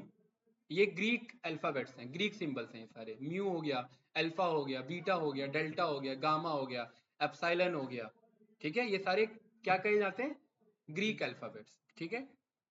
सेंट्रल टेंडेंसी में 3 चीजें कैलकुलेट करते हैं, मीन मीडियन और मोड। मीन मुझे पता ही, आप लोगों को पता होगा क्या है मीन, बताइए। एवरेज वैल्यू निकालना। मीन कैसे निकाला जाता है, sum of all observation divided by sum of all values divided by total number of values, यानी कि म्यू इज इक्वल्स टू,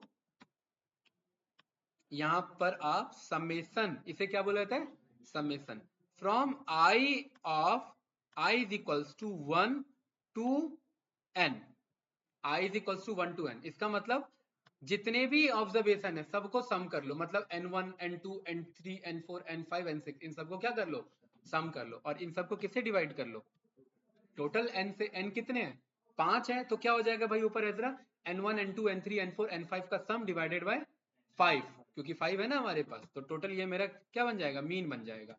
तो मीन का फॉर्मूला, ये सब रीड आउट करने में थोड़ा सा ट्रिकी होता है लेकिन ईजी है, राइट। यहाँ पर ये कुछ इस तरीके का दिख रहा है ना, ठीक है। Summation of xi divided by total number of n, है कि नहीं। xi मतलब x के सारे ऑब्जर्वेशन का सम, x1 x2 x3 x4, और divided by what, number of observation. ये क्लियर है भाई, मीन सभी को याद रहेगा या भूल जाएंगे, गुड। अगला कौन सा है, मीडियन निकालना। मीडियन क्या होता है, मीडियन हमने सीखा हुआ है।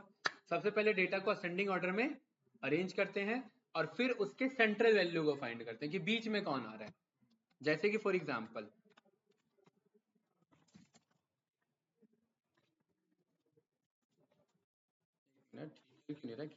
हाँ, ये हमारे पास डेटा आ गया।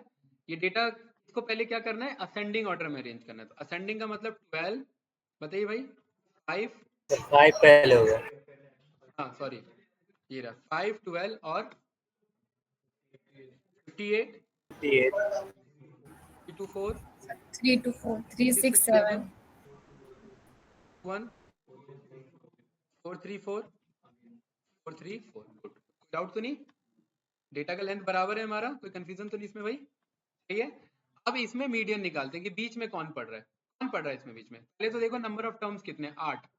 8 मतलब अगर इवन आ दो जाए, लेंगे। इवन में 2 टर्म आ जाते हैं, ये दोनों बीच के टर्म आ गए, आगे कि नहीं आगे भाई, ये देखिए, है ना। अब अगर 2 टर्म आ जाते हैं तो इन दोनों का एवरेज निकाल दिया जाता है। तो एवरेज इन दोनों का क्या आ रहा है, ये आ रहा है ना 345.5।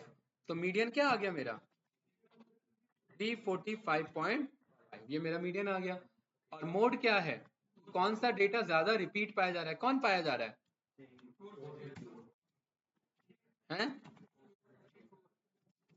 मोड है हमारा 434 और मीन क्या है हमारा, सम ऑफ ऑल ऑब्जर्वेशन, यानी कि सम ऑफ ऑल वैल्यूज, इन सब का सम कितना आ रहा है, ये रहा। और ये एवरेज खुद बता देता है, इधर साइड में आता है कि नहीं आता है, 256.875, कितना आ रहा है 256.875। ये मेरा मीन आ गया, ये मेरा मीडियन आ गया और ये मेरा मोड आ गया। अगर एक वैल्यू कम हो तो मीडियन निकालना इजी है, मतलब अगर ऑड नंबर होता है तो मीडियन निकालने में डाउट नहीं होता, फिर इजी हो जाता है। तो कौन से हैं अब बताइए?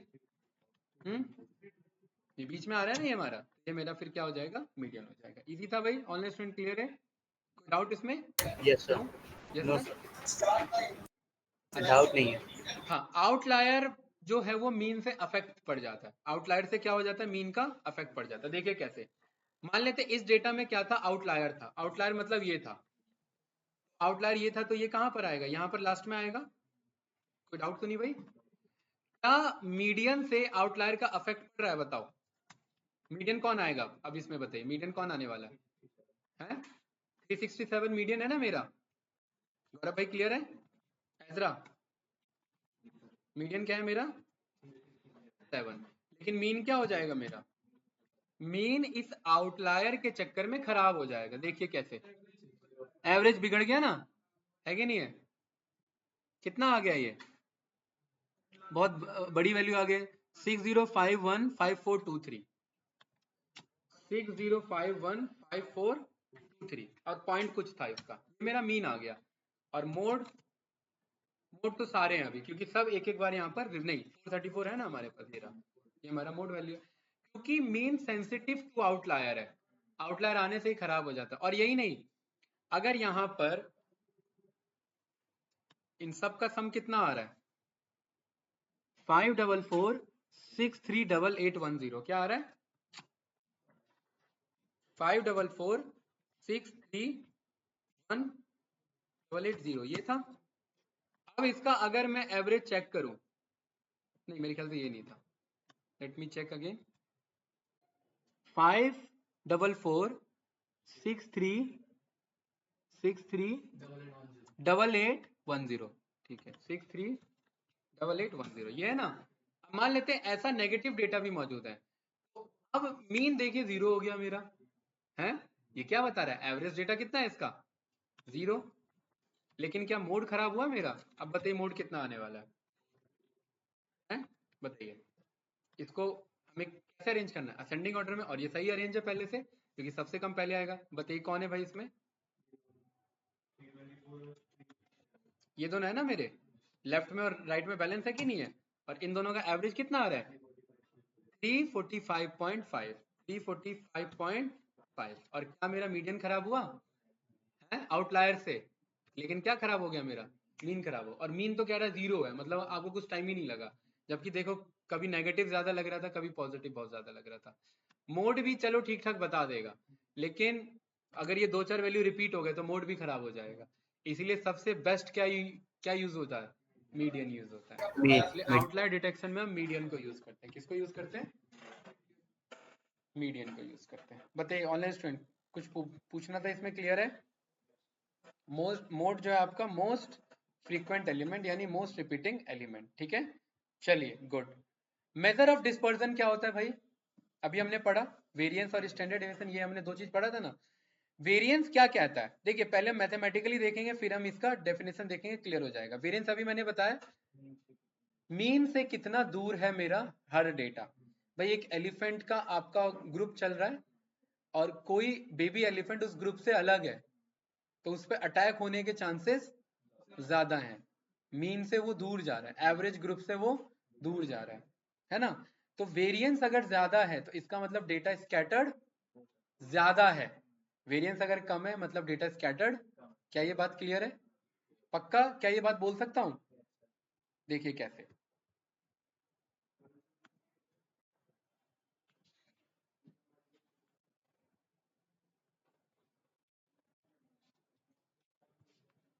यहां पर मैंने कुछ डेटा ले लिया सेल्स, ठीक है। और वेरिएंस कैसे निकालेंगे? वेरिएंस कैसे निकालेंगे? पहले मीन निकालेंगे। मीन कैसे निकालेंगे भाई? बताओ भाई एजरा। एवरेज है ना हमारे पास, मेरा मीन। वेरिएंस बताते हैं कि हर डेटा मीन से कितनी दूरी पर है। ये बात क्लियर है? हर डेटा मीन से कितनी दूरी पर है। हर डेटा मतलब ये मीन से कितनी दूरी पर है, ये मीन से कितनी दूरी पर है। अगर कोई मीन से ज्यादा दूरी पर है तो क्या होगा? ज्यादा स्कैटर होगा ना, फैला हुआ है ज्यादा, ठीक है। तो हर डेटा मीन से कितनी दूरी पर है, यानी कि दिस माइनस दिस, है ना। लेकिन इसको मुझे फिक्स करना है क्योंकि मैं तो ड्रैग करूंगा ना, एक्सेल में तो पढ़ा है ना इतना भाई। और इसको जब मैं ऐसे मैंने ड्रॉप किया यहाँ पर, ले क्यों नहीं रहा था ये, ठीक है। ये कुछ इस तरीके से आ गया। क्रॉस वेरीफाई कर लेंगे, देख लेंगे ये वही उठा रहा है। इस वाले को भी क्रॉस वेरीफाई कर लेंगे, वही उठा रहा है भाई। ये मेरा वेरिएंस नहीं है, क्योंकि अगर मैं चेक करूंगा इसका एवरेज कितना आ रहा है, इसका सम कितना आ रहा है, मतलब आप ये कहना चाह रहे हैं एवरेज वेरिएंस जीरो है, मतलब कोई डेटा वेरी नहीं कर रहा है। सम कितना आ रहा है? जीरो। मतलब गौरव भाई ये चांसेस हैं कि ये डेटा नेगेटिव और पॉजिटिव मिल करके सबका सम और एवरेज क्या बन जाए? जीरो बन जाए। ये चांसेस है ना, इसीलिए इन डेटा को स्क्वायर कर दिया जाता है। क्या कर दिया जाता है? इनका स्क्वायर। इससे क्या होता है कि इसका नेगेटिव साइन किस में कन्वर्ट हो जाता है और पॉजिटिव किस में हो जाता है। अरे पॉजिटिव नेगेटिव कैसे हो जाएगा भाई? पॉजिटिव तो पॉजिटिव ही रहेगा ना भाई, ठीक है। तो दिस मल्टीप्लाई दिस, उसी को उसी से मल्टीप्लाई कर दिया, ये मेरे पास डेटा आ गया। अब इस वाले पर्टिकुलर इस डेटा में देखिए कि क्या मेरे पास कोई भी नेगेटिव डेटा फॉर्म हो रहा है? नहीं हो रहा है। मतलब हमने दो स्टेप अप्लाई किया। सबसे पहले कि हर एक x में से मीन को माइनस करो या मीन में से x को माइनस करो, बात बराबर है। क्या ये बात बराबर है? x में से मीन माइनस करो या मीन में से x माइनस करो, क्या ये बात बराबर है? क्यों? क्योंकि स्क्वायर करने वाले हैं भाई। a माइनस बी का स्क्वायर या b माइनस a का स्क्वायर, आंसर सेम ही आना है। ये तो बात क्लियर है ना, ठीक है गुड। तो ये मेरा नॉर्मल माइनस हुआ तो नेगेटिव में, और स्क्वायर हुआ तो मेरा ये डेटा आ गया। अब वेरिएंस का फॉर्मूला मेरा बेसिक सा कहता है,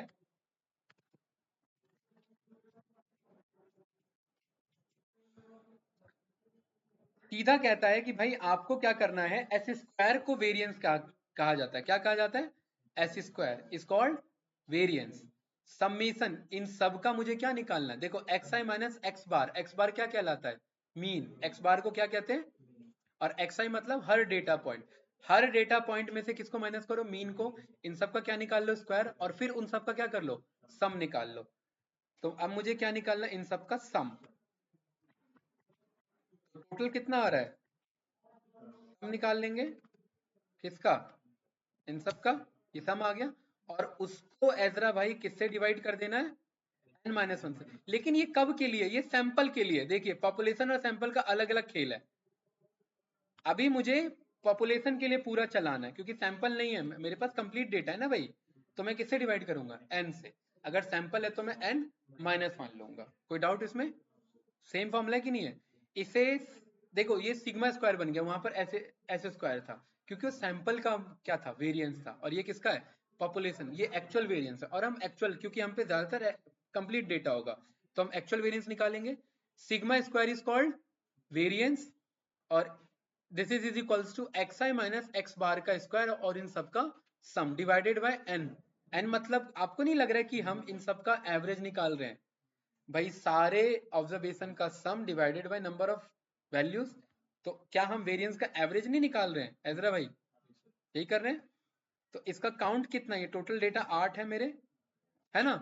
तो अगर मैं दिस वैल्यू डिवाइडेड बाय 8 कर दूं तो ये क्या आ गया मेरा, सिग्मा स्क्वायर का वैल्यू आ गया, यही बात कह सकता हूं।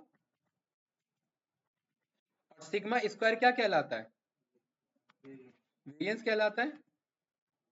और सिग्मा स्क्वायर जितना ज्यादा बड़ा होगा, सिग्मा स्क्वायर जितना ज्यादा बड़ा होगा उसका मतलब उतना ज्यादा स्कैटर्ड है, वेरिएंस, डेटा में वेरिएंस बहुत ज्यादा, और दिख रहा है आपको, देखिए, है ना, डेटा में वेरिएंस बहुत ज्यादा। अब देखना ये कैसे बदलता है खेल।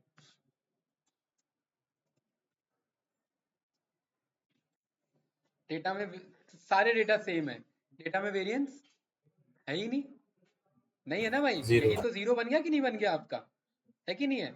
अब ये इसी को यहाँ मैंने मंगाया था, राइट, तो मैं ये बोल देता हूँ this is equals to this, बात बराबर है, क्लियर है। यस। छोटे मोटे डेटा में चेंजेस करते हैं।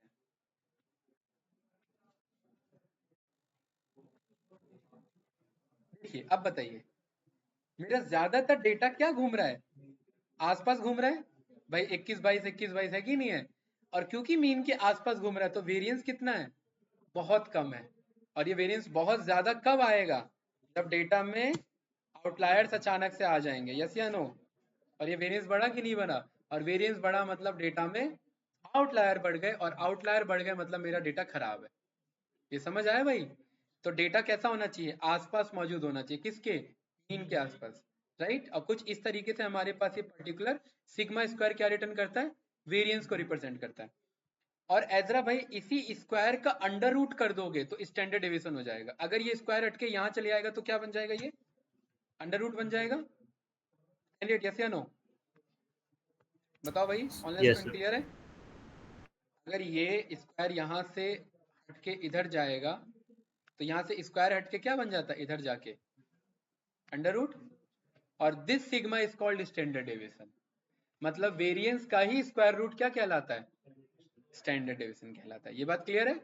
मतलब इन शॉर्ट कि वेरिएंस का स्क्वायर रूट निकाल रहे हैं, वो और कम आएगा, ये बात आप जानते हैं, क्योंकि वो सिग्मा स्क्वायर की वैल्यू है भाई। 4 मान लेते, 2 का स्क्वायर क्या है 4, a का स्क्वायर है 4, तो a कितना है 2, मतलब वो उसका और कम होगा ना वैल्यू। तो यानी स्टैंडर्ड डेविएशन भी कम से कम होना चाहिए। अगर जितना ज्यादा कम से कम, मतलब डेटा मीन के उतना ही आसपास मौजूद है, मुझे ज्यादा डेटा वेरी करने की जरूरत नहीं है। तो सिग्मा स्क्वायर को हम वेरिएंस कहते हैं, ये बात क्लियर है सभी को।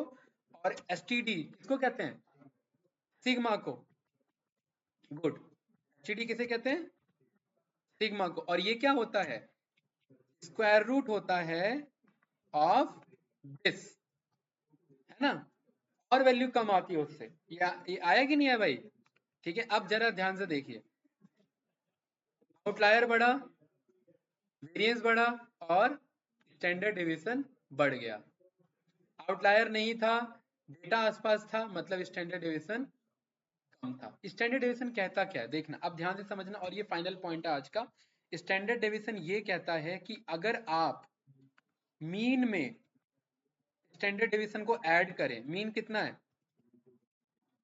22.375 में क्या ऐड करें, स्टैंडर्ड डेविएशन, आप अपने डेटा के मैक्सिमम वैल्यू तक पहुंच जाएंगे। और पहुंच रहे कि नहीं पहुंच रहे, बताओ भाई।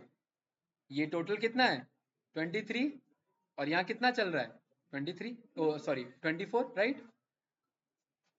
मीन प्लस 1 स्टैंडर्ड डेविएशन, मतलब मैं मीन से कह रहा हूँ एक स्टैंडर्ड डेविएशन आगे का डेटा ले लो। कैंडिडेट फाइनल पॉइंट है, ध्यान से समझना, ठीक है।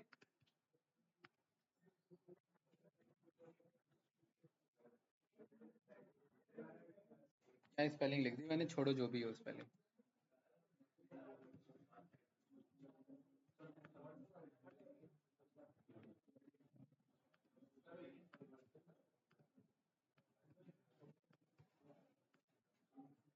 संदीप भाई, म्यू किसे कहते हैं? गुड। सिग्मा किसे कहते हैं? मीन प्लस 1 स्टैंडर्ड डेविएशन अगर मैं आगे बढ़ूं और मीन माइनस 1 स्टैंडर्ड डेविएशन पीछे बढ़ूं तो मतलब मैं ज्यादातर डेटा कैप्चर कर पाऊंगा।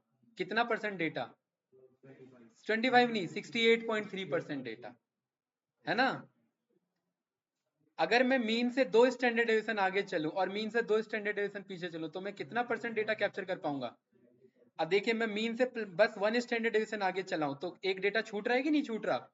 अगर मैं मीन से 2 स्टैंडर्ड डेविएशन आगे चलूं, 2 स्टैंडर्ड डेविएशन का मतलब है दिस प्लस 2 मल्टीप्लाई दिस। देखिए, अब मैं ऑलमोस्ट 95% डेटा कैप्चर कर पा रहा हूं कि नहीं कर पा रहा?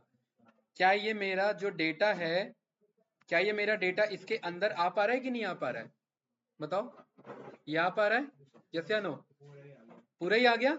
और अगर मैं 3 स्टैंडर्ड डेविएशन ले लूं, 3 स्टैंडर्ड डेविएशन पे मैं कितना परसेंट डेटा कैप्चर कर लेता हूं? 99.7। और देखिए, मैंने 3 स्टैंडर्ड डेविएशन ले लिया तो मैं कहां तक पहुंच रहा हूं? 25 तक, जबकि 25 डेटा भी नहीं है। इसका मतलब 25.35 तक का डेटा आउटलायर नहीं है। इसके बाद जो डेटा गया वो मेरा आउटलायर होगा।